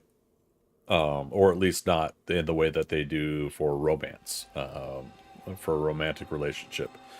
I could be wrong, and maybe it's just, you know to me it seems kind of like that just it is what it is. You know, we meet somebody that we get along with. Cool. Hey, do you want to hang out sometime? Sure. Cool. You know, at no point are you thinking about getting into their pants. You're just, you know, we talked about Transformers. Would you like to talk about Transformers some more another day? Sure. All right. Cool. Let's meet at the comic book shop. Oh, there's a comic book shop? Yeah, it's at this location. Cool. I'll meet you there tomorrow. I'm free for lunch. Yeah, I don't for whatever time and space. Sorry, I got that in my head from latest Neil deGrasse Tyson stuff I've been watching. But yeah, I mean that's what people will do is they'll talk about those meet and greet moments with friends because that's the second nature. That's the comfortable part. But romantic relationships, yeah, for whatever reason, we put this kind of gatekeeping method in where, you know, because it's gonna be a romantic thing, it has to fit these parameters, and we have to emotionally check ourselves. You know, friendships, you know, just like, okay, this person is either interesting or they're not. And you end up saying things without thinking about it, right? Where it's just like, okay, yeah, cool. You want to hang out? Yep. No? Okay. No, no worries. All right. Have a nice day. Cool. Have a nice day. You know, people tend to do that stuff without really consciously worrying about it like they do when it comes to relationships. And then there are some people that relationships are easy for them. You know, or romance is easy for them. They understand how to talk to those that they're interested in. So I applaud anybody that's like that, but I'm definitely I'm definitely of the type that I do let my insecurities take over at times. Which is kind of funny because I have also, I feel, as I've gotten older in life, I have gotten to the point where if you're not compatible, I'm not interested. And I've at least had that kind of mindset lately. And I think that's what's helped me get through 6 years of being single, to be quite honest, is because I would much rather be in a relationship with somebody that is compatible. And again, my ex and I were very compatible, I feel. Yeah. It would be a little bit easier for me to answer that if I was told what really was the the deal, but yeah, ultimately in the end, yeah, it's not for me to dictate, you know, somebody's answer to me. How Harry got the stone from the mirror. Oh, Harry Potter.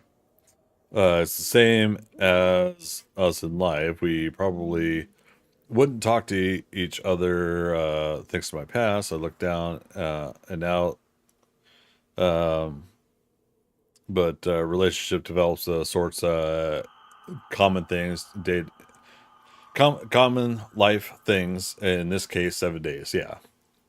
Oh yeah. No, I mean again, yeah.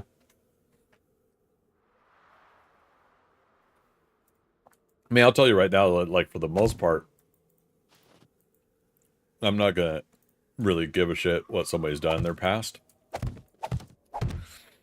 as long as it doesn't put me into any like morally compromising situations, and doesn't get my life in trouble. You know, I say that in general terms too, not just because you brought it up. It in high school, a little bit of middle school, a little bit of elementary school. And again, I forget what you have over in the UK, Dexter, as far as your grade levels for school. Um, but you know, like the early years, then going into the teenage years. For the most part, individually, I was always making basic friendship with a lot of people because I basically just like I always kind of found something compatible about everybody I talked to, and again, I kind of wish I'd been able to apply this to romantic relationships early on in life, broken down that insecurity wall of oh, I'm interested in this person romantically, so therefore I'm nervous. Um, but yeah, I would always just like get along with everybody individually, and then it was, where it was like the high school, middle school and high school, I guess, the cliques, the groups.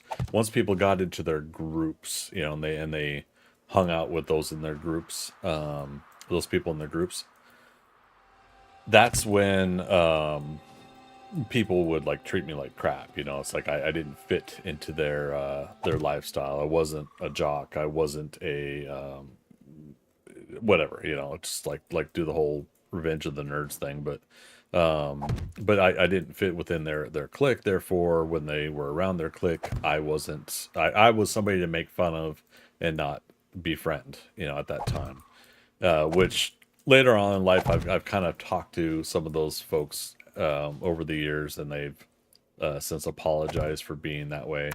To which I let them know, I was like, no, it's nothing to apologize for, because in the end, it's like we're all kids just trying to figure this shit out. Um, but it was always interesting. I was like, I always had a reasonable time, kind of just really befriending people, but I never really like I only had like a couple people that I really kind of clicked with around my teen years, and a little bit afterwards. That 5 or 6 years afterwards, finding and meeting new groups of people. But what always sucked for me is I always just I had to constantly adapt who I was to them, and not a lot of people were interested in adapting to me. So a lot of those friendships have kind of come and gone. So Dexter, you're 15 years clean. Was it as of the 23rd of last month? Nice. Working my way back in life, and I think what I'm trying to say is that we all have struggles, but we find ways and people to help. You have helped me, whether you know it or not. I always hope that I can at least be some help to some people, and I'm really appreciate you saying that, man. I appreciate you feeling comfortable sharing with me. As a reminder, since you have had a couple of drinks tonight, just remember we're chatting in a Twitch stream. Um, just a friendly reminder about what you say. AKA, just don't say anything you wouldn't want to find out you said later, and not regret, but just that's something you wouldn't prefer to say. But yeah, no, man, it's I think that's all I kind of really ask in life, is that I can at least be a positive person for people to be around. Not necessarily like, you know, I don't want to necessarily like how do I put it? I want people to feel comfortable, and I want to be a positive, influential person around people. And even if I do something wrong, I'm hoping people learn from my wrong so that they can not follow suit and do that as well. And it just it, it's that hope that if I'm not doing right, I'm at least hoping it helps other people do right. I joke about the Tim the Toolman Taylor, even though these days a lot of people don't really care for Tim Allen, and we're not going to get into personal politics on his side, but or how he is as a person in real life. But the character of Tim, um, on the Tool Time show, I jokingly talk about with how I play video games, that I do some pretty abstract and off the wall things and incomplete things. And I'm hoping that it's like, okay, yeah, it sucks I didn't finish and complete this, but I'm hoping by being positively open about it, it's like it happens. It is who I am. I'm hoping that I can help people see that, one, maybe somebody else is having the same issue in their life. They can see, okay, I'm now seeing somebody else that's experiencing the same thing. Um, I'm not alone in that aspect, and in that I start and don't complete projects kind of aspect. But for two, I just hope that it's like, okay, yeah, so I screwed up trying to start and do something like this. But if somebody else wants to do like a build a project in 7 days to die, I'm hoping that yeah that they'll see like okay, so they started this, they weren't able to to finish it, but I think I could do something like that and finish, and I would love to see that, as long as they're not assholes. See, I could finish it. Why couldn't you?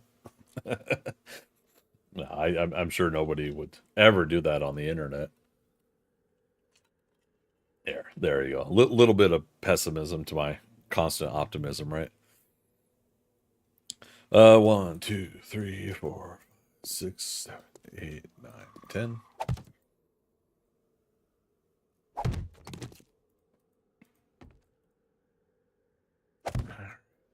Just go a couple out.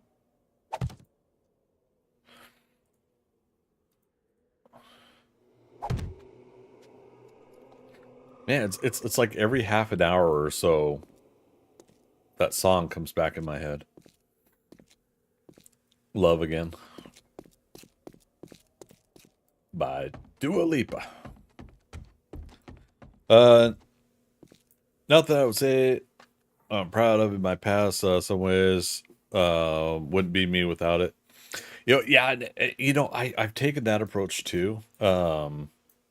Dexter, I was like, oh man, I really wish I hadn't done these things in my life. But I tend to not necessarily. I think the words regret and hate are on a level that it's where like people use those words way too often, and I think a lot of people need to reserve those for some like real critical stuff. Like we'll say things like oh god, I hate that, like people will do that as a exasperated like response to something, but they don't really hate something. Like hate, I think, is a strong word. um and I feel like regret is also a bit of a strong word sometimes, where people will use it pretty passively, and in actuality they probably should hold it for like some real severe things, like, oh, I really regret that I did that in my life. And of course that's up to the person, that I'm just saying for myself, like I guess in the end I don't want to say that I regret stuff I've done in my past. I do think I should have done some things differently, but I just don't like to use the word regret. And then I kind of remind myself at times, I'm like, okay, you know I did wrong here in my life, dude, whatever it was, right? I This was wrong. I should not have done that. I can think of myself as a person and reflect upon that and say, I was wrong. I was wrong to do that. But then ultimately, yeah, that decision to do that thing or make that choice or make that direction I went in life has gotten me to where I actually am in life. It's that cause and effect. And so it's easy for us to play the what if game, right? Where we could say, if I could, would I go back in time and would I change things? People like to do that what if scenario, but I think the hard part is some people who ask that question, it's a loaded question, right? Because if you say, "Oh yeah, I'd go back and I'd change it," you mean you would cause a rift in space and time so that we would never meet, just so you could fix this one thing in life.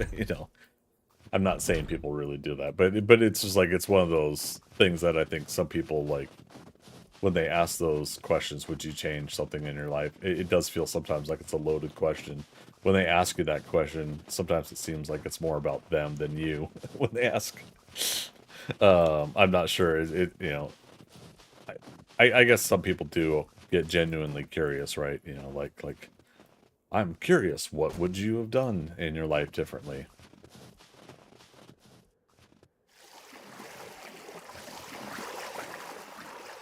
Um, Hate to me is a common word I use. I loathe that for really bad ones. I could see that. But it's very old English worth, and not many use it. Oh, word. Yeah, sorry. Yeah,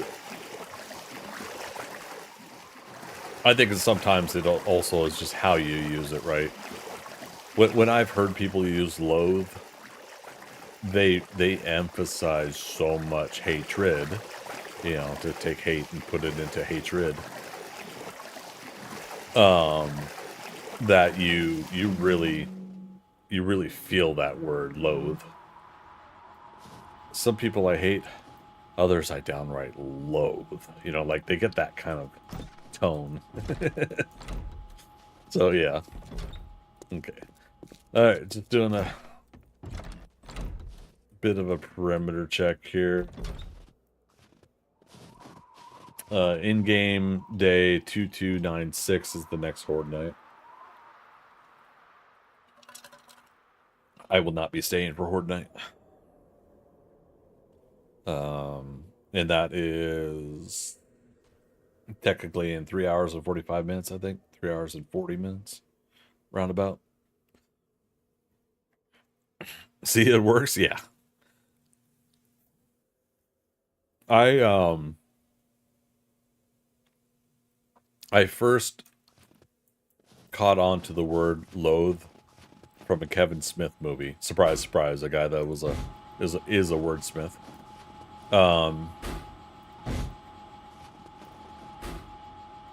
And I think Jason Lee used it. I just don't remember. I don't remember which one it was. But yeah, he said some of them I downright loathe. Okay, so I'm trying to remember what that's. God, what was it like?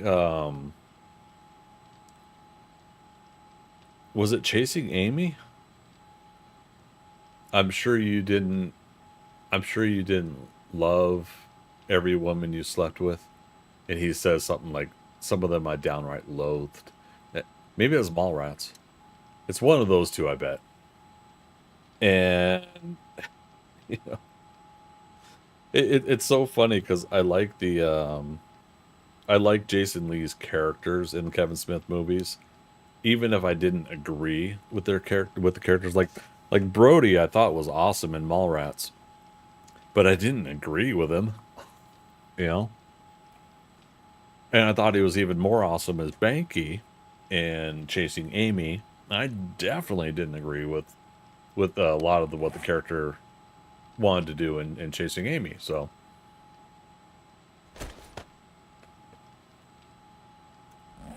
all right.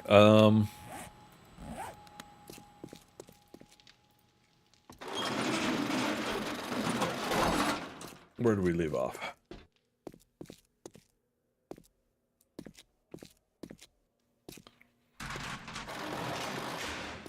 But yeah, so ultimately in the end, I think yeah,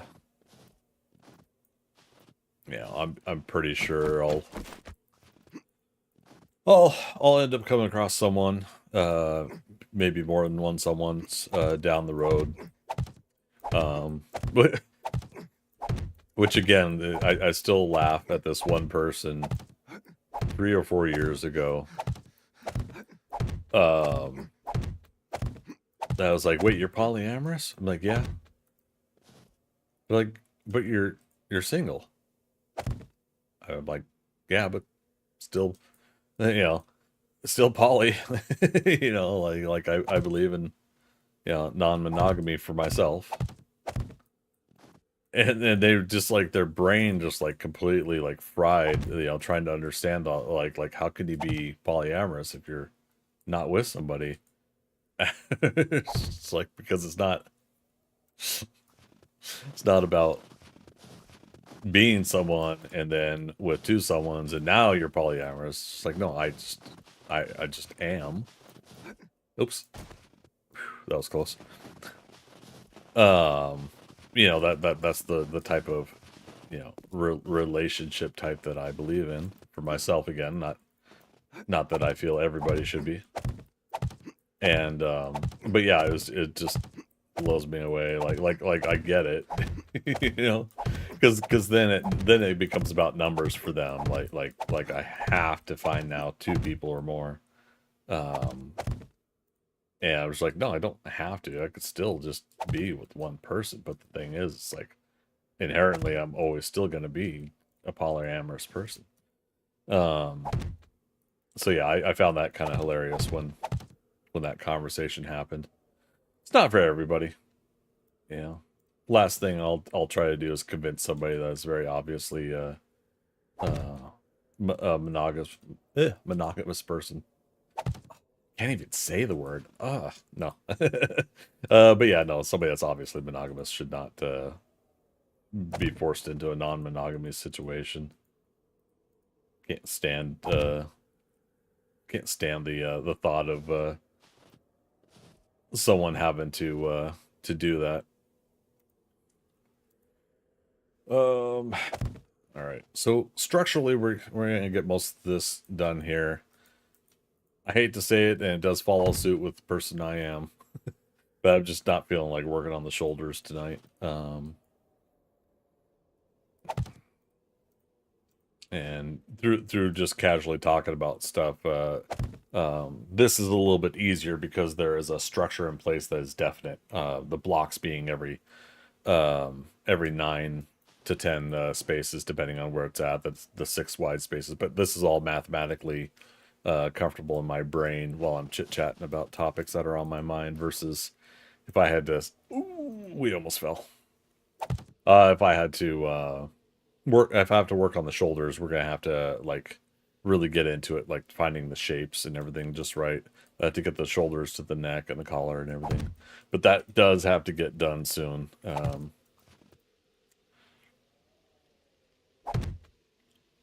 And again, if we're on the last week, I'm going to do Valheim on Monday. But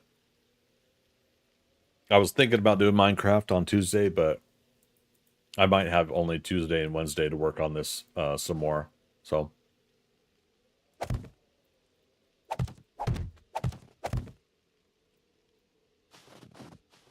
And again, this is pretty much just a guess. I'm not 100% sure when wipe's going to happen, so. It's me trying to be prepared. Be prepared. Helm 108! Helm 108. Philo, Thea, how you guys doing? Or is it just Thea tonight, I think?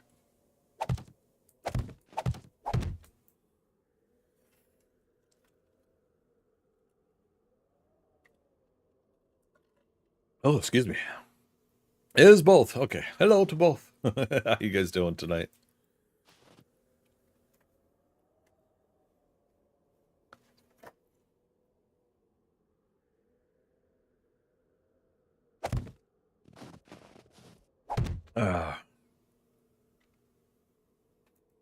Okay. Get the rest of those pillars.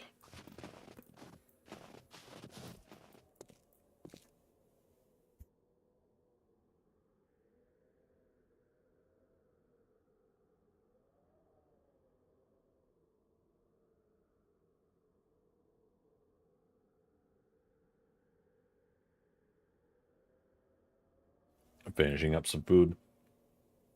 I also got a salad to eat. Dang it.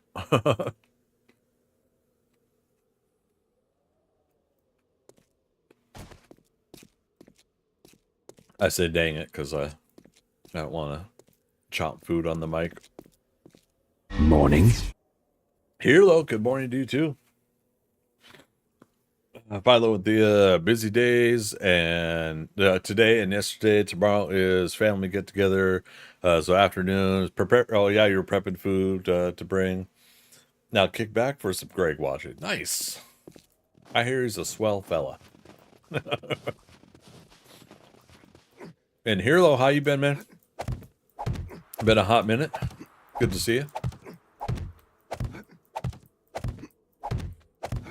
Yeah, Philo, Thea, you guys missed all the conversations. Let's talk about relationships, and I was just talking about polyamory and whatnot, things of that nature. But no, we're talking about my latest silly Tinder interaction that led down the semi rabbit hole of relationship conversation and whatnot. Hero doing pretty good. Oh, don't make a sad face. Aw. We caught that part. Didn't want to interrupt. No worries. No, Hero not too bad. Getting over another cold, unfortunately, but making it work. It didn't hit me as long this time as as it has been the other times. And yeah, we had Twitch integration earlier, 4 p.m. to 8 p.m. on Saturdays. We're doing Twitch integration. And then of course afterwards is as long as the energy feels good, I come back to work on this ThunderCats layer. But also when we're done with the ThunderCats layer, might as well fill this in. When we're done with the ThunderCats layer, which is going to be I think by this next Wednesday, you guys just get another heads up. We'll be working on a new schedule and plans. Let me look at the calendar here. Quickly, Robin, to the calendar. No, no, no, no, no, no, no, no, no.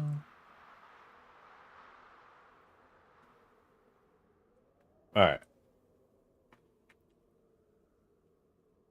Yeah, okay, yeah, it is. Yeah, Easter Sunday. So, Wednesday is the 3rd, April 3rd, right? Okay. And if the server wipes and we got a fresh new map, likely Friday night stream, the April 5th will be a really long 7 Days to Die stream. Saturday we'll do the Twitch integration. You know, Saturday the 6th we'll do a Twitch integration 4 to 8, and then depending on energy, we'll come back onto the server if it's wiped. We'll be working on a new character and leveling up again, and hanging out then. So I think if wipe happens this next week, Monday the 8th of April, we'll do Valheim. Tuesday the 9th, we'll do Minecraft. Wednesday, Valheim again. And then we'll do a Thursday, Friday, Saturday, 7 Days to Die schedule. I feel like that's where it's going to head. And I'll try to solidify that. I'll feel more comfortable making that schedule, though, when we know for sure that that the wipe is happening or not. But all signs seem to kind of, I think, lean towards that it's coming up here pretty soon. The server owners we're chit chatting in our general chat with everybody that they're doing all their final preps and everything for a new map and the buildings that they're going to put in, and so all that stuff's going to most likely lead to them doing the new the wipe and the new start soon.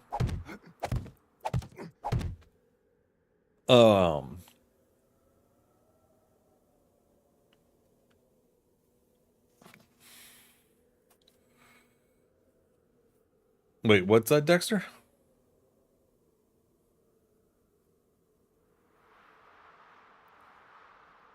I'm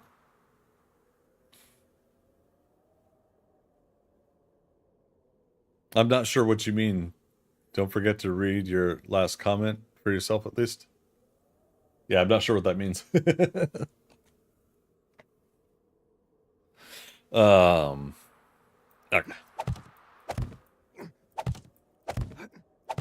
But yeah, just kind of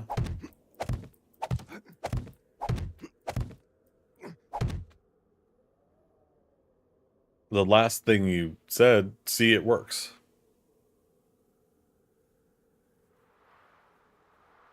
Right? I'm not sure that was about the word loathe, right?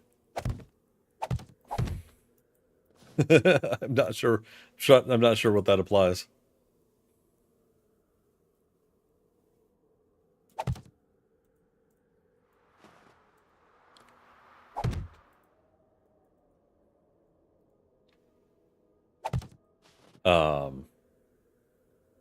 So yeah, sorry. Now I'm lost in thought. What was I trying to say? Definitely been that kind of a night, right? Where I haven't been able to complete my thoughts.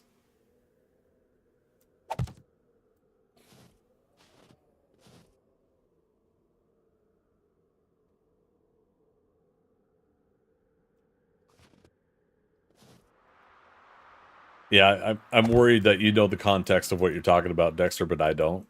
Sorry. So yeah, so that's schedule. That will get us started, I think, on a new stream schedule and kind of basic outline of what we're doing. If Minecraft is not working for me, then we'll switch out another game on Tuesdays, and we'll use Tuesdays possibly as a shuffle day for different different games or different topics or something like that. Whatever. We'll see. See how it goes. I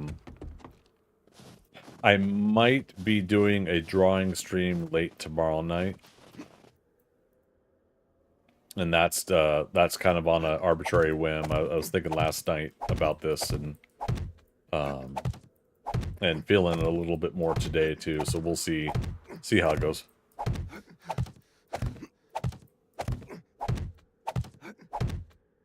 Not sure why it's coming through. Maybe a long message that's blocked or me. Oh no. Okay. Gotcha. Yeah, I don't see anything there, man. Sorry.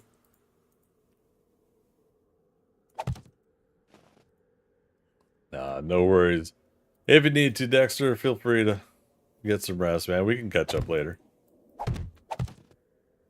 Oh, there we go.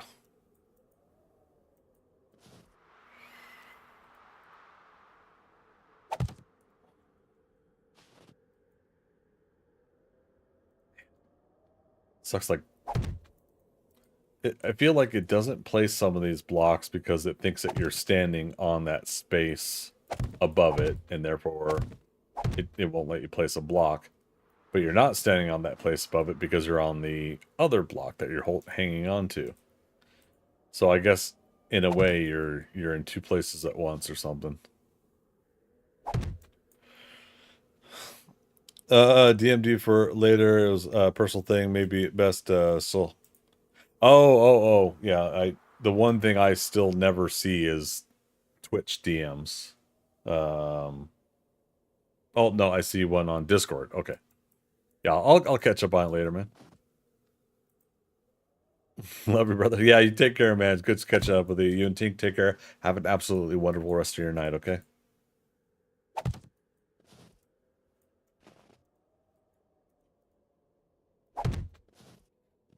Man, I feel a sneeze coming on too.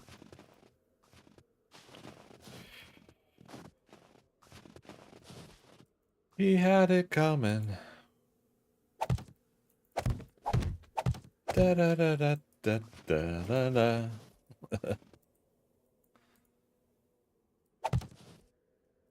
Okay. No, Discord. Yeah. I was end up seeing it later. So I with everything being on an ultra wide monitor, most of it, I do have a second monitor off to the side. Everything being on the ultra wide monitor, I have this little sliver showing of my Discord now, where it shows me the Discord server icons and then when the personal messages come in. But the problem is like it's just a sliver in between OBS and the game. So I have to be able to visually catch that something new is there. But that's always the ever ongoing thing with me. Is trying to multitask conversations and programs while doing all this stuff. These things and stuff.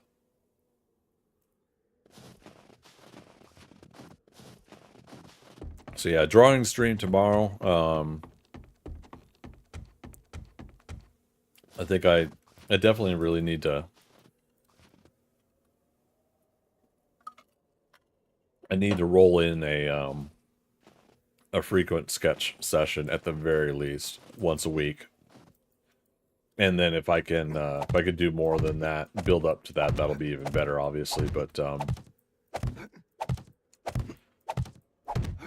I think I don't know. I think as we're leaving winter and entering spring, I'm starting to kind of get that itch again to draw and to sketch. Um, and I'm gonna say it again, but yeah, like um, I really wanted to sketch and draw Dua Lipa from this music video she did for um, Love Again. And I don't know what, again, it's just like, I guess that's part of the artistic thing that we all do as artists. Creative influences and inspirations come from a great many different directions sometimes. And yeah, something about that song. I don't know what it is, but you know, maybe in that case, if she's talking about a romantic love, you know, maybe in my case, I'm talking about self-love. You know, I'm loving myself again. I don't think I really stopped caring about myself, but you know, maybe it's a metaphor for you know, an aspect of me that I stopped loving, which was artwork. You know, illustration. I was getting very frustrated with my inability to get better with my artwork, to do artwork, to complete artwork. All of that stuff has accumulated over the years into this scenario where I don't have a lot of artwork to show for in the past 10 years or so, and it actually really bums me out. 1, 2, 3, 4, 5, 6, 7, 8, 9, 10. Tried taking advice Thea had brought up, drawing left-handed. So I was trying to see about like retraining myself, like starting from scratch. And it's a great suggestion because although many years ago when I was younger, I was ambidextrous, I was told that I should pick a dominant hand and not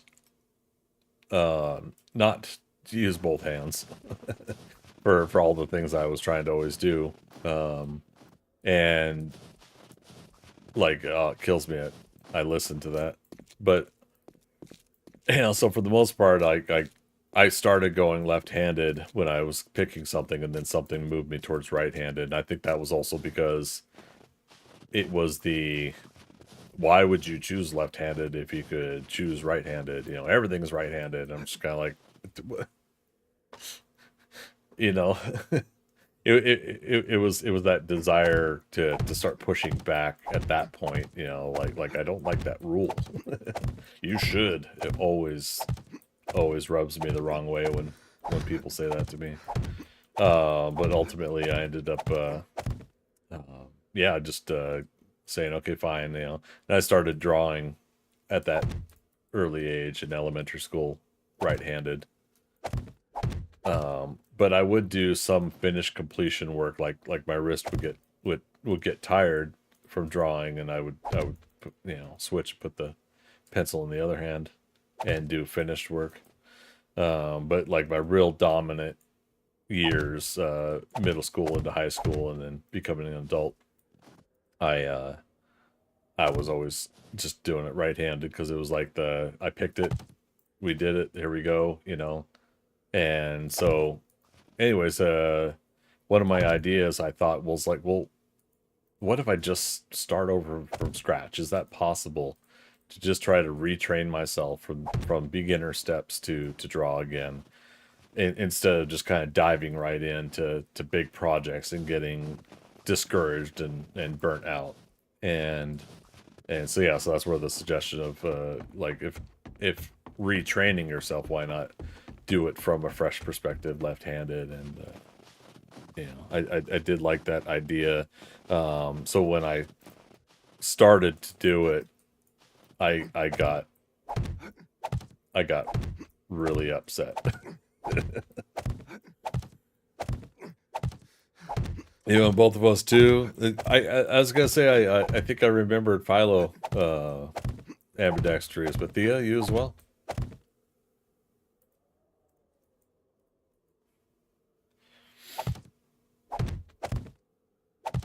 Yeah. I mean, it just to me, it just as a kid, it made sense. You know, it's just like you've got two hands, why not use both hands in a lot of situations? That quicker. It could be a sense of efficiency if done right. You know. Oh man, yeah. I really wish I didn't listen to this. I think she meant well, but I shouldn't have listened to this teacher that I was listening to back then. Um, but yeah, so I did try, and I don't think for very long, and I don't think I should completely give up on the idea per se, but um, I tried drawing left-handed as a retrain. You know, I was doing circles, squares, triangles, you know, trying to do basic shapes, and they were okay. Um, but like I've definitely folded my brain into a right hand perspective all these years now. Oh God, it angers me that way. But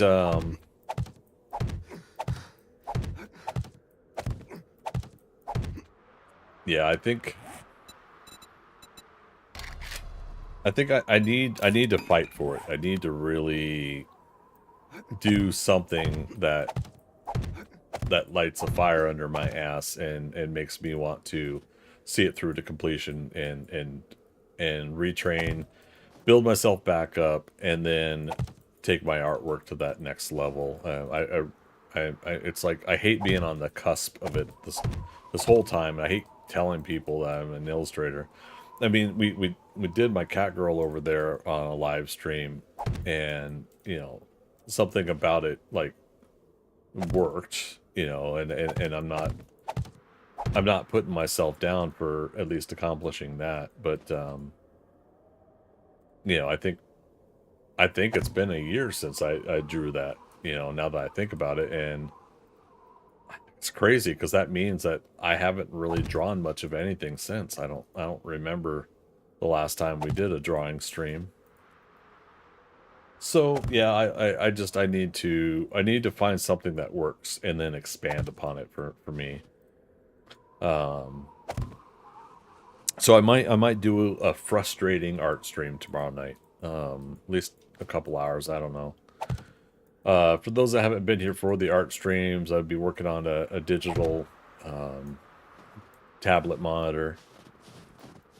And you know, due to DMCA stuff, I won't be broadcasting music that I'm listening to, but the idea is that you know, I want to listen to I love listening to music when I draw. It's very motivating and puts me into the mood, you know, into the vibe, you know, builds the atmosphere for me. So um you know, so ultimately again, that's going to be a thing where I'll be listening to music and it'll be separate from the broadcast. You guys won't hear it. And most of my art streams, a lot of people don't really chat much. That, you know, I'm not necessarily asking for more chat than what we get in our video game streams. But you know, it's one of those things just to be aware of that. You know, if there's not a lot of chit chat, that's one of those streams where I don't mind. I don't mind if you're just here to just chill and vibe with me while I draw stuff. And occasionally, maybe I will talk about like what's influencing me at the time, what I'm thinking of at the time. You know, stuff like that can be a factor.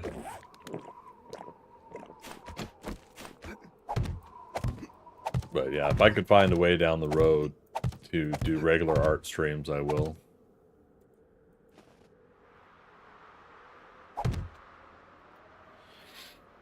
You know, it's a heck of a thing to be an illustrative artist and yet not have a lot of illustrations on my my streams, again, I appreciate that drawing of Polly, but um, ultimately, I think there should be more.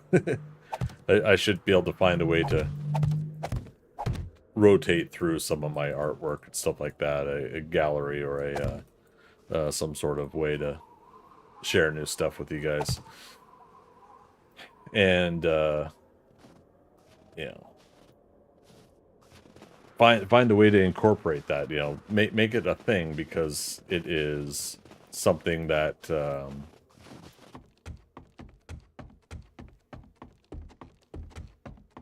it's me, and it makes me stand out from others if I do things that are me, which is I like to illustrate and draw comic book characters, something like that.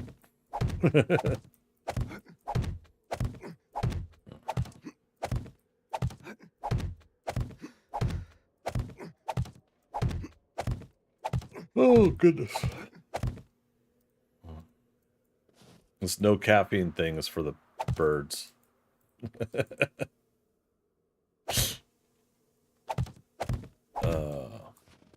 I didn't. Yeah, actually, I might have had a little bit of caffeine.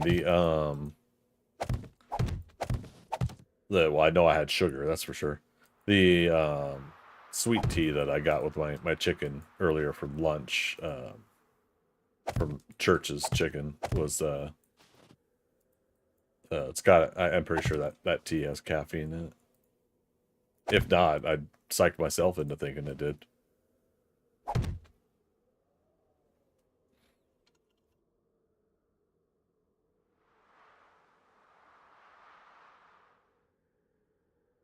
Oh goodness.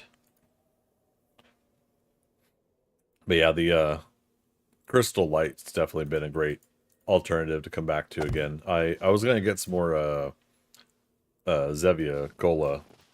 I haven't had that in quite a while. And that uses the stevia extract or whatever. An alternative sweetener that doesn't kill my throat like other stuff, and so far not been found to be harmful like other artificial sweeteners. So I mean, because it's still a sweetener, it's not artificial, but it's you know hasn't been used as often as cane sugar, high fructose corn syrup, or something like that. So Zevia Cola is kind of the I feel like the breakout product that uses that extract for a sweetener. But I think I've been hearing that some places are in their bakery section are having the stevia. And again, I don't know if it's stevia or stevia sweetener available as well for people to purchase. So I'll have to see if I'll have to see what it's like in that raw form, or that produced form. I don't know. If I wanted to have some sort of a sweetener at home that I would put into something I'm wanting to sweeten up. I know, I'll just add myself. I'm the sweetener. Ain't I the sweet one? Sounds horrible.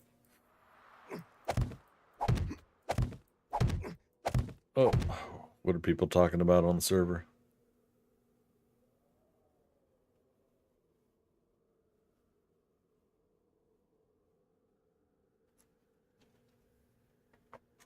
Oh.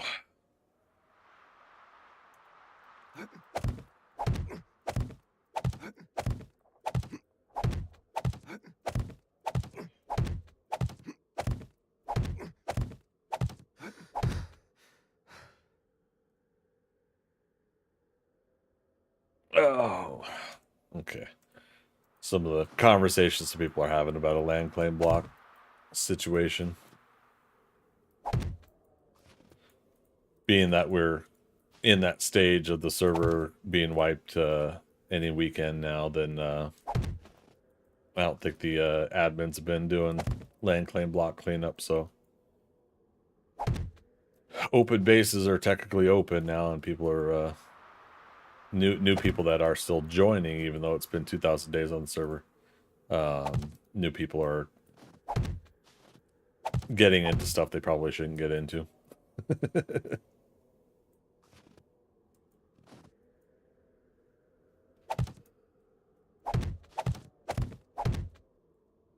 All right, got what, 2 more? All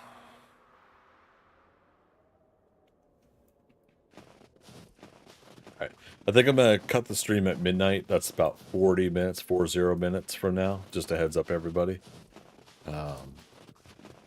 It's definitely been a nice, soothing, relaxing aftercare moment. After the Twitch integration earlier. You'll pardon the term. So I definitely appreciated the format of chat and hangout that we've had now for this little build period.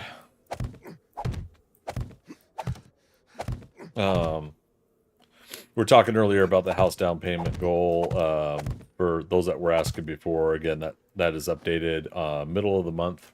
Go back to the calendar. That'll be Saturday the 13th. We will update with March earnings. So April 13th will be the next update to the house down payment goal. We again started it over because I did need to use the last funds to catch up a couple more debts, and it feels good to finally pay off some long-term stuff. But it sunk me. TwitchCon sunk me, and then a little bit of COVID killed some of my funds too. So I decided, it's like, okay, well, let's go ahead and start over. Let's go ahead and get a rough idea again of what we're saving up for. And I put 40,000. It was 30,000 before. I put 40,000. You know, inflation. But in all seriousness, like, you know, 40,000. If that was a 8 to 10% down on a place, that'd be great. You know, if I found a comfortable place that was like $300,000, then, you know, that's more than 10%, obviously. It's so even better. But, you know, it all depends on what it is I'm going to be going for my first time home. And, you know, we're talking at least a couple of years worth there. Most of that is, again, going to be out of my paychecks. But for at least now and at my stage of streaming and content creation, I'm comfortable with being transparent about what I do earn monthly. There will be a time where I will not likely share information like that. And I think the very obvious nature of it is if I were to elevate to earning a higher amount at some point, at some point it is going to reach a level where I'm not really going to be comfortable sharing it, because of the innate nature, I think, of where people go with when people talk about the money they make. The higher it gets, I think the more the conversation leans towards uncomfortable nature. Anyways, you know, making a couple $100 a month streaming and content creation, I think at that point, I think people understand, you know, you're not, I don't know, you're not making an insane amount of money, and the conversation does tend to be a little bit more comfortable, I think. I could be wrong. Overall, doing it may end up not being the thing that people actually really like at all. So we'll see. But to me, I kind of like the idea of, again, like showing that there's a goal that I'm going towards financially. You know, if I were just wanting to stream and not give a crap, then I wouldn't have a schedule. I'd just hit the go live when I feel like it. If I really ultimately came down to it not being a way to earn extra money, I probably wouldn't be streaming at all. Maybe, I don't know. I actually don't know how I would be now that I've done it for 6 years. But yeah, so I think ultimately where we're heading is at least shooting for that goal and trying to find ways I could work hard to make that. If I could get back into artwork and finishing artwork, and people are willing to buy said artwork, then that money will go towards it as well. And it may end up being that someday, when I get close to it, I'll sit there and go, you know what? I'm probably not going to be a good homeowner. I might have to sit there and hit that realization button, which I've asked myself. Could I really handle being a homeowner and all the responsibilities that lie within, or is is it better that I go ahead and just keep renting? That way, I may be paying more a month, but I'm also paying for the possibility of a landlord and maintenance and all the things that I'm not familiar with doing being taken care of by somebody who's a lot more efficient and responsible than I am. So, because if I get a home, I have to step up my knowledge and responsibilities as a homeowner of what to take care of. You still sometimes you hire out, you get a contractor to come in to fix things. That's the obvious nature there, but there's still these basic things that I think a lot of homeowners are a little bit more adept at than I am. 1, 2, 6, 7, 8, 9. Okay. 1, 2, 3, 4, 5, 6, 7, 8, and then 9, and then 1, 2, 3. 8 and the 9 and the 1, 2, 3. That's good math, right? 8 and the 9 and the 1, 2, 3. 1, 2, 3, 4, 5, 6, 7, 8, 9. 1, 2, 3, 6, 7, 8, and then 9. 1, 2, and 3. Ooh.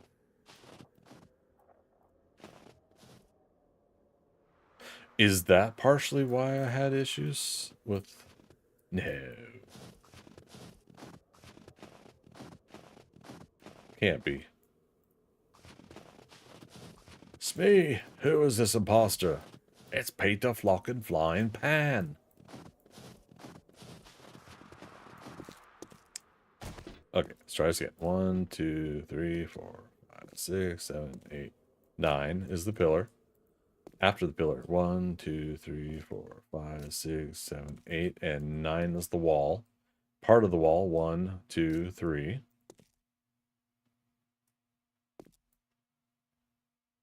Okay, but yeah, I was putting these pillars in. Oh man. I'm never building this again, you guys.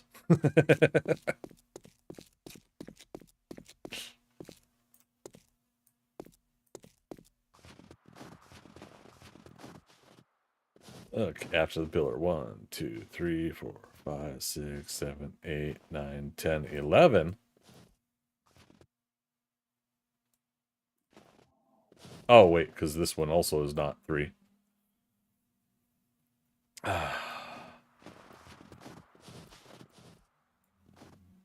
Vikings, why we heard that before. I just said that shit to pull you guys out of chat because you're just sitting there lurking. Magic says 5. What's 5?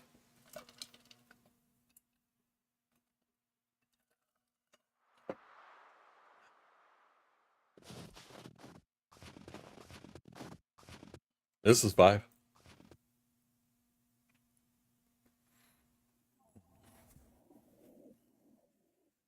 Fifth time saying that?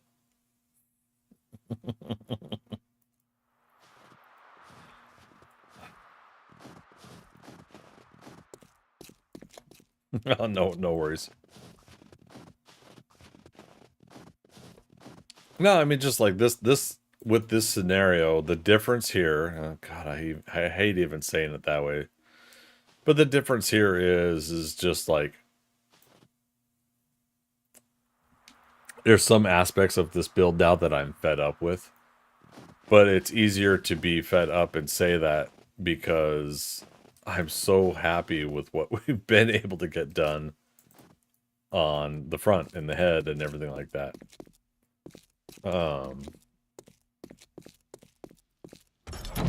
You know, I'm actually playing Tarkov, and that pulled me over. Surprise.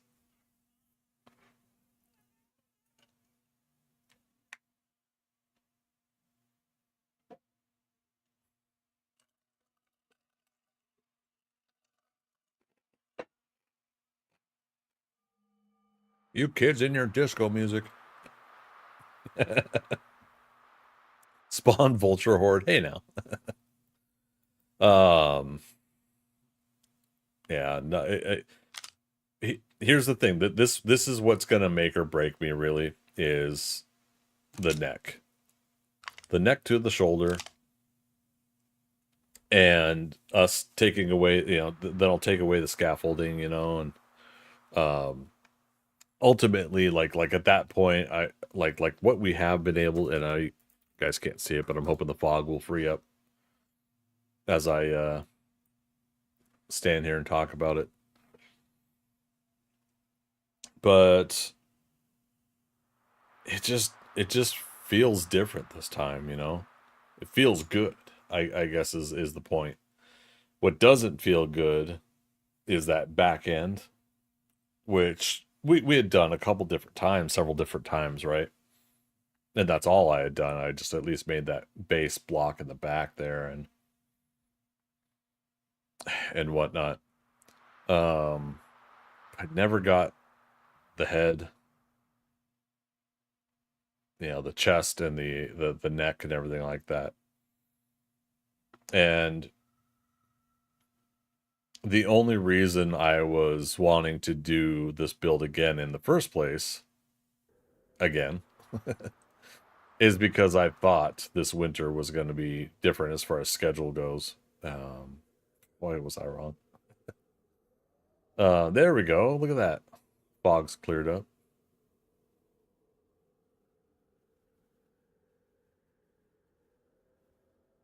But yeah, I really what that, and I know you guys are just teasing me, but seriously, like, you know, if I can get in a little bit of a little bit of a what sounds like a backpedaling and stuff like that. It just feels so much more comfortable this time. There's still some blocky things about the design that I'm not 100% happy with, but there's also extra things that made me happy. Like, thanks to Dorkster again, you know, with the way that we did the invisible pillars going up to the head, we were able to have the head go out as far as it is. You know, the new blocks in the game, stuff like the windows, you know, being able to make that kind of different, you know, and feel comfortable with that. You know, we built the paws in the front here a gazillion times, right? So that this has never been really like the problem of the build. This is always technically the starting point because it's something I've done so many times. Doing that really isn't the issue, but the water location, the bridge leading up to it, you know, comfortably building the head in a way that satisfies me is really, I think, what came down to. Um, but just in my mind, I don't really see a desire. I mean, before I said it out of frustration, but now I don't see the desire of wanting to do this again. And it's not a disparaging, it's not a discouraging or a negative connotation or whatever, or a negative way to say it, but it's me just kind of saying that there's some satisfaction to this attempt that ultimately leans me towards, like, okay, this is it. You know, and again, it's whatever we get to by this Wednesday.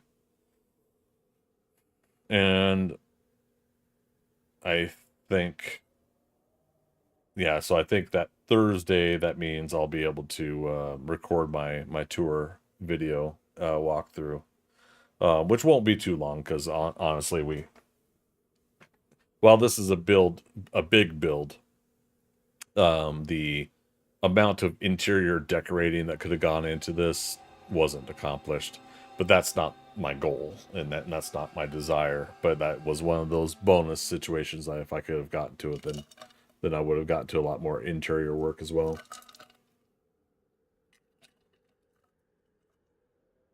Oh, I like that there's a little bit of glow on the eyes right now. I don't know how it's catching that light, but I like it.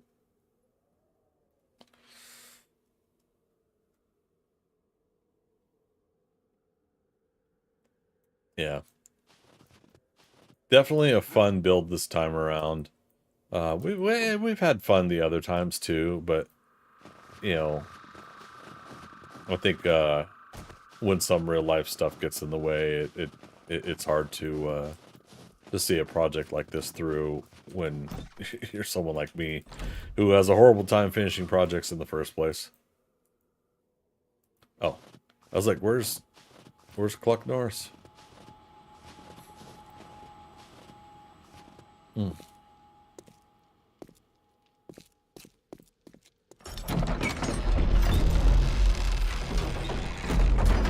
All right. So let's do this fuzzy math again. 1, 2, 3, 4, 5, 6, 7, 8, 9 is the pillar. After the pillar. 1, 2, 3, 6, 7, 8, 9 is the wall.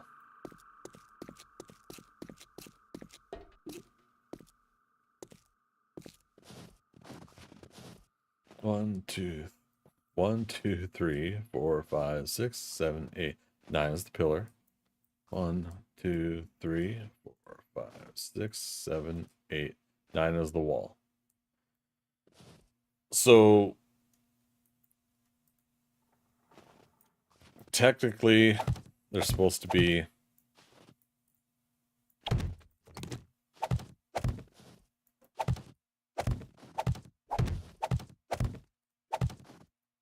a wall here.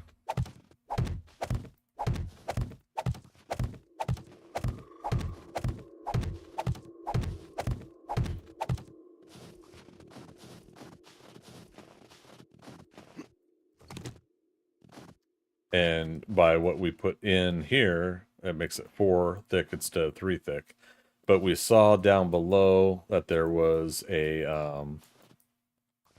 pillar added to, so that I think subsequently that's what was created because of the upper arm thing we got going on here. So that's why there's something inset like that. And technically it is 4 wide down below. It's just the 4th one is the pillar. So over on this side, 1, 2, 3, 4, 5, 6, 7, 8, 9 is the pillar. 2, 3, 4, 5, 6, 7, 8, 9. 1, 2. Oh, interesting. 3 is the wall. So then, yeah, so that would be the 4th, right? Which was funny because when I was up top there, I felt like something was off up top there.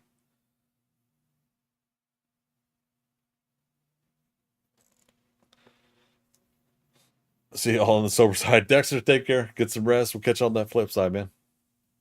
1, 2, 3, 4, 5, 6 is the pillar. 3, 4, 5, 6, 7 is the wall. Damn.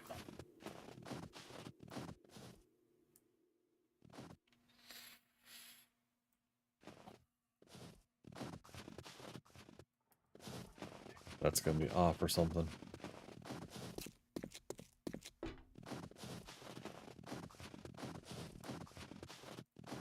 Ooh.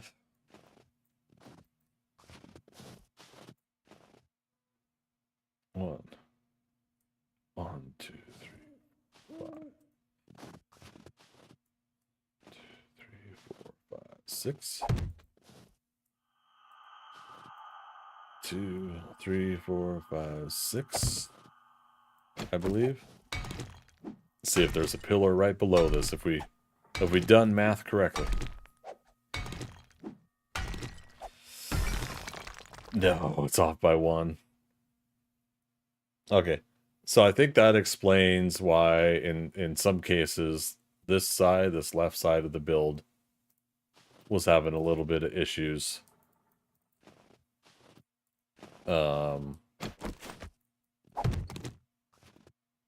As far as structural integrity goes, whereas the other side wasn't.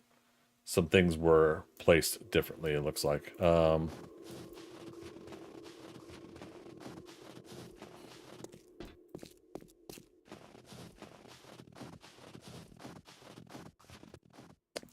2, 3, 4, 5, 6, 7. Oh, okay. No, this is right. Okay. Yeah, 1, 2, 3, 4. Oh, no. I said that this wall, 1, 2, 3, 4. Oh, okay. No. Okay. Wow. Wow. Yeah, 1, 2, 3. Fourth is the wall. Okay, so that is according to our new fuzzy math. Correct.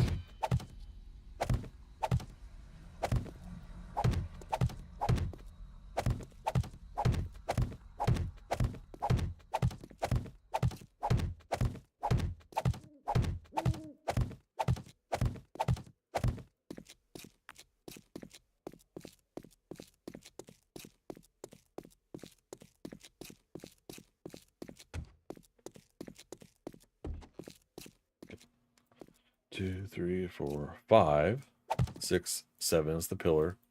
Then 1, 2, 3, 4, 5, 6 is the wall. Damn.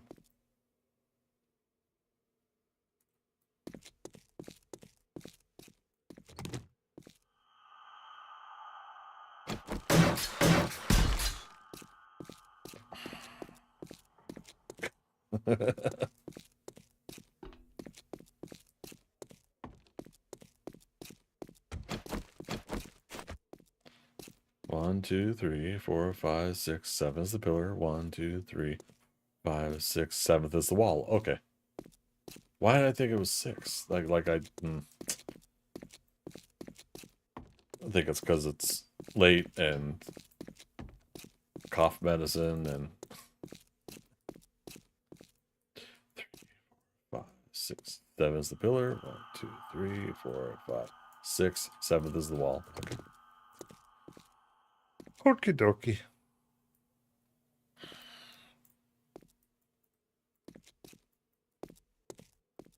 Point I was getting at with this, though, is that these pillars are going in. But I wanted to make sure I was putting them in the right spot.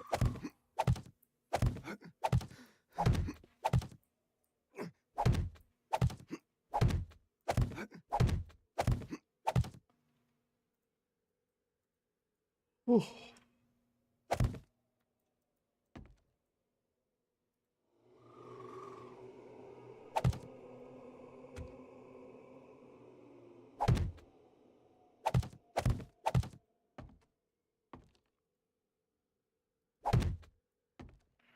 We...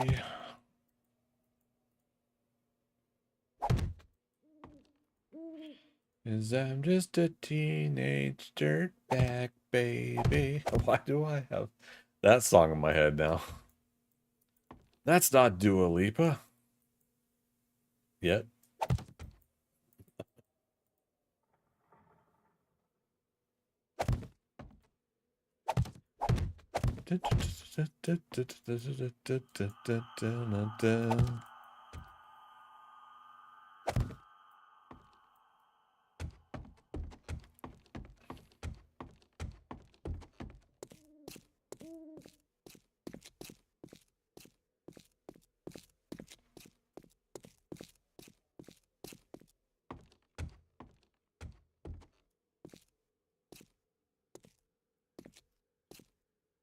Yeah, so the question here is, do I want to... Yeah, still put a wall in.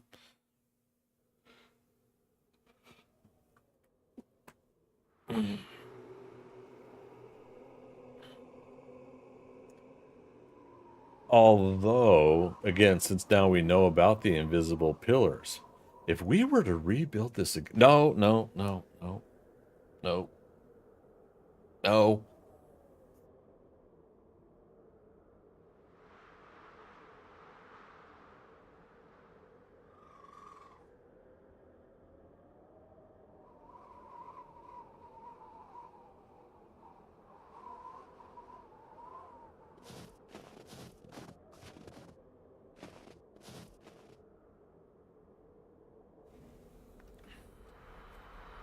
Man.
Fixes the wall. Okay.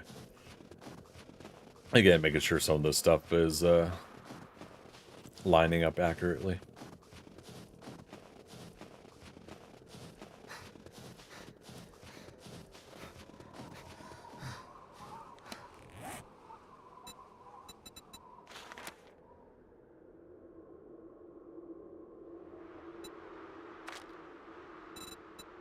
We never find out what trader this was.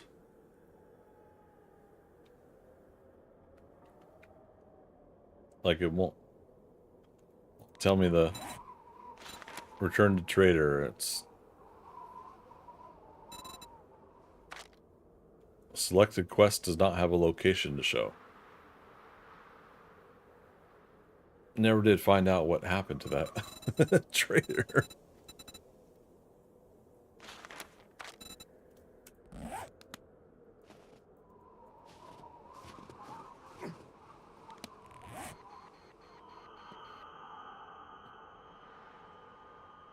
Jennifer's treasure map is near Fort.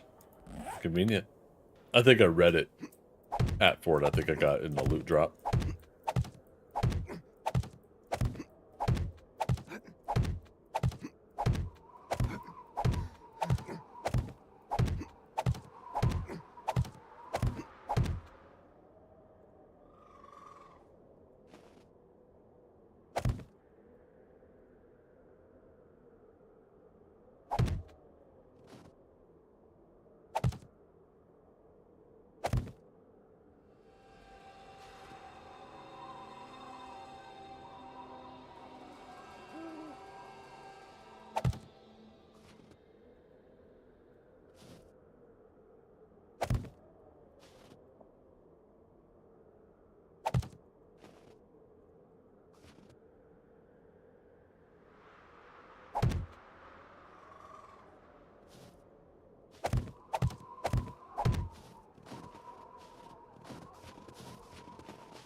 Thought I heard some smacking on that back left door. Let's find out, shall we?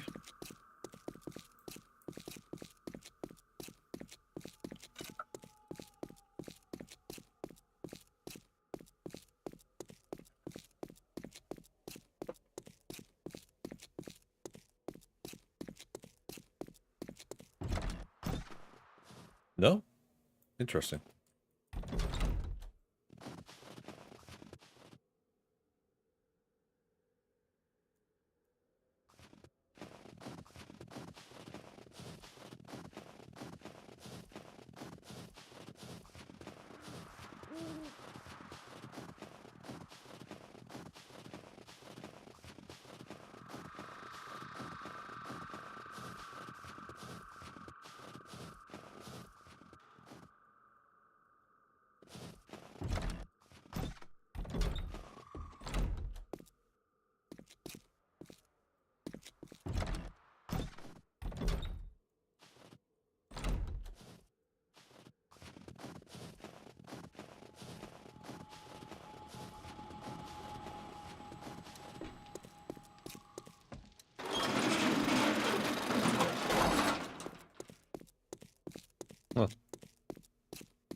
Very interesting.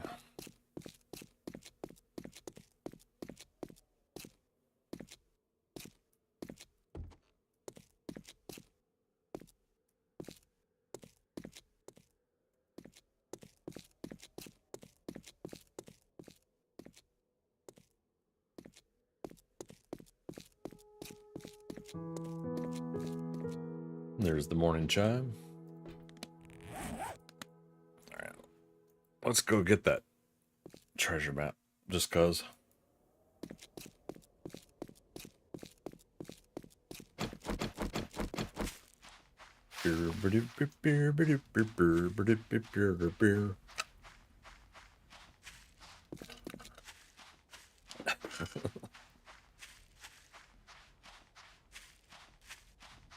I keep thinking because of the large nature of that cup, the top brim ends up hitting my forehead. That I'm gonna have like this little ring of whatever it is I'm drinking on my forehead.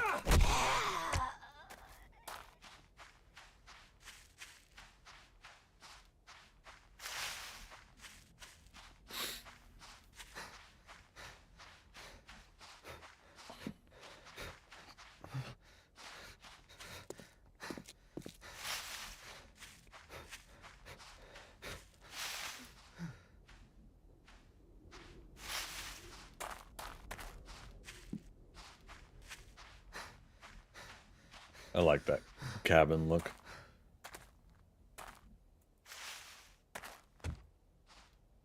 It's pretty fun.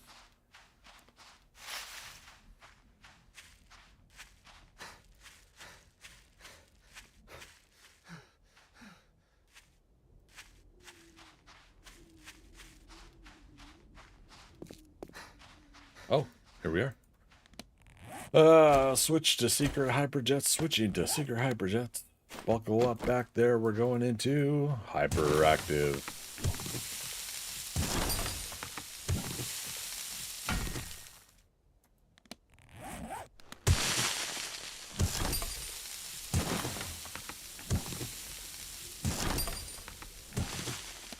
Let's say we got topsoil on us. Top soil.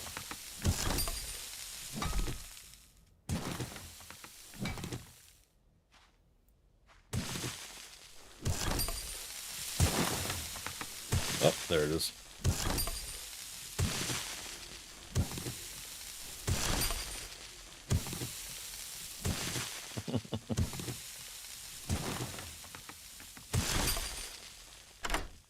Just because it's kind of fun to do to actually get rid of the circle.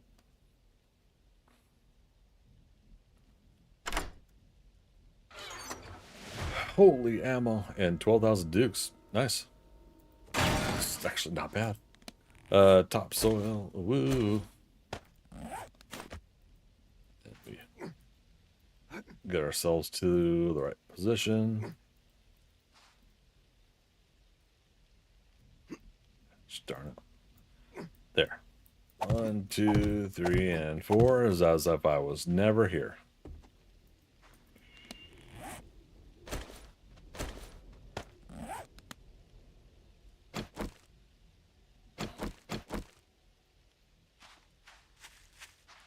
Oh, I need to run back though.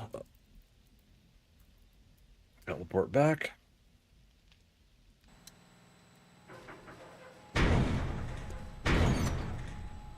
Ammo, munition.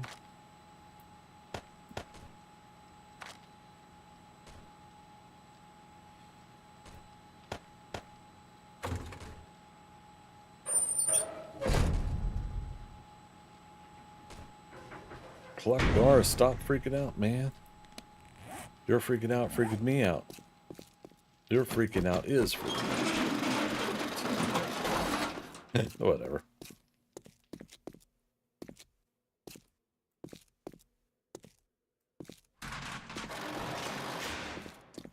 Words and stuff, am I right?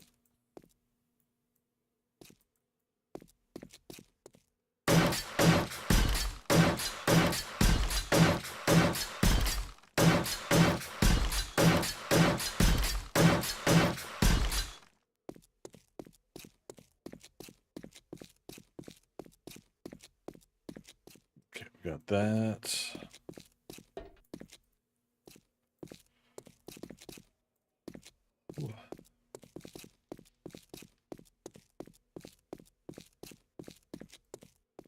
Oh, that's fine. I didn't even see that. I didn't get that part done. Hilarious.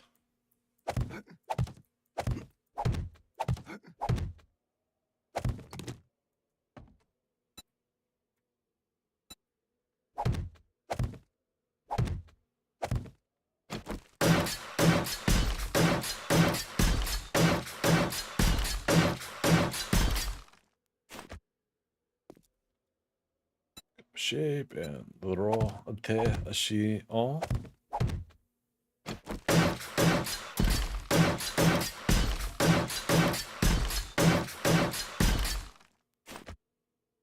Shape, rotation. Not rotisserie chicken. Rotation.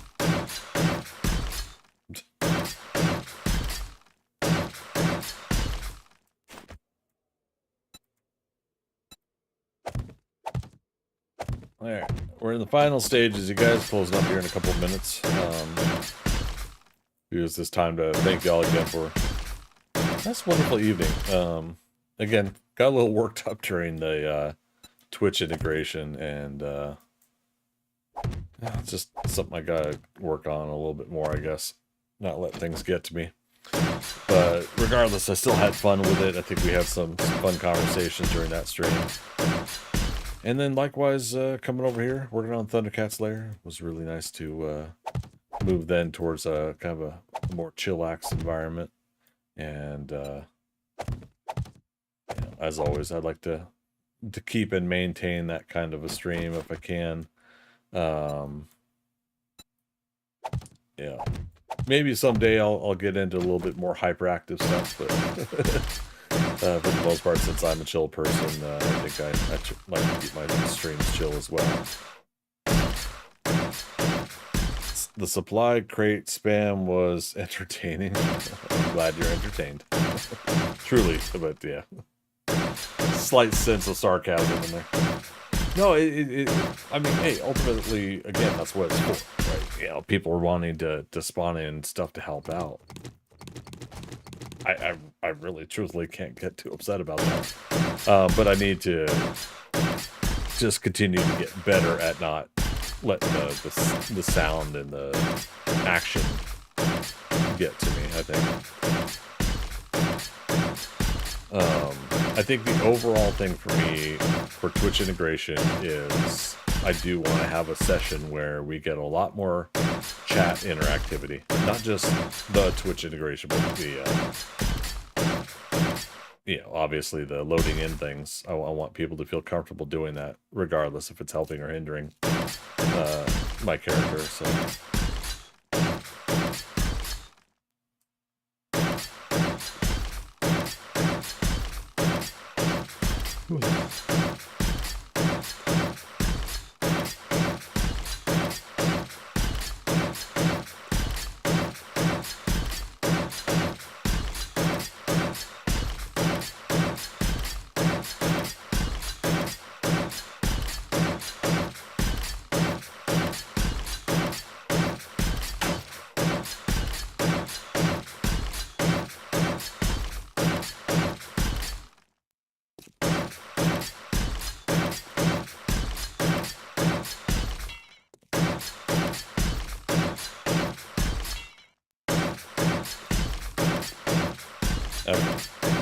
So Twitch was running its own ad break there.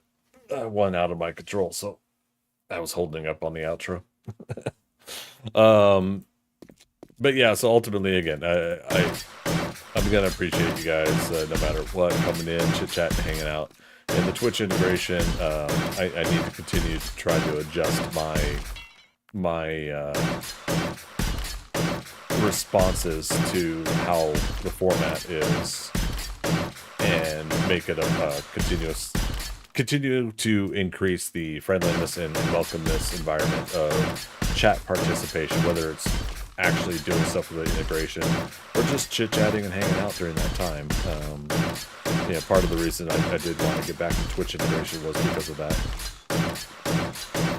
because I wanted to start adding some more things to my streams that encourage chat and conversation. I know I'm only here for a couple more minutes, but it's driving me nuts talking over this.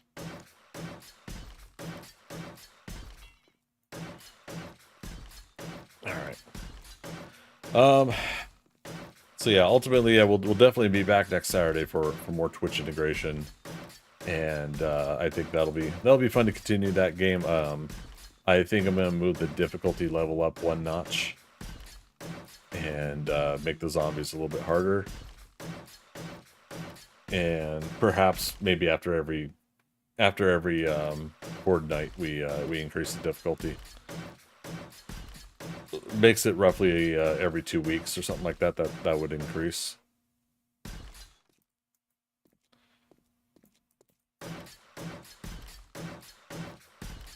I think on the back end, off stream, offline, I will want to do a couple different things on the Twitch integration game to let the clock roll most of the day, so that we ensure that every 2 weeks we get that horde night, and I don't have to do to go past my time for the integration. So I'm wanting to keep that scheduled as well. Not everybody is into Twitch integration, and maybe they're looking forward to, like I'm doing with the ThunderCats Lair build or something else.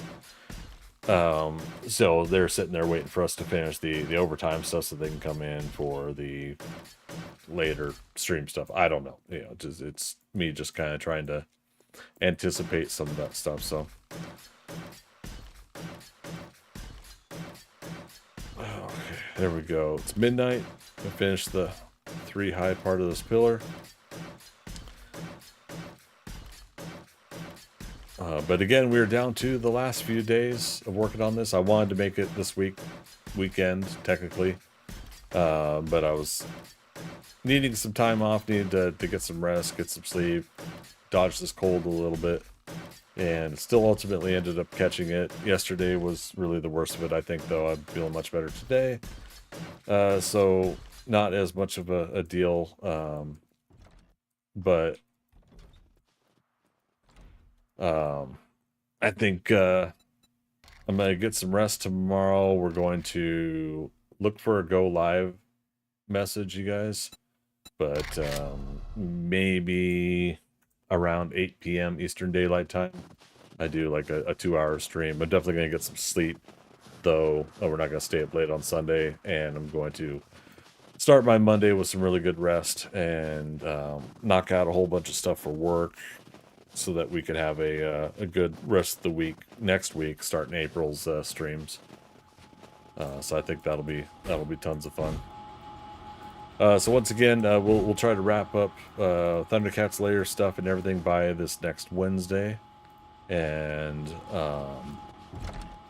we'll see if there's any updates in that meantime to a server wipe, which I do feel is coming, and we'll get confirmation soon. And so when that happens, our schedule is going to change up. A second week of April, we will move to 2 days of Valheim, 1 day of Minecraft, and 3 days of 7 Days to Die. So appreciate y'all coming out tonight. I enjoyed, again, the conversations we had and the peaceful time that we were able to relax and hang out with one another. Look forward to streaming again on Monday officially. But again, keep an eye out for that drawing stream tomorrow.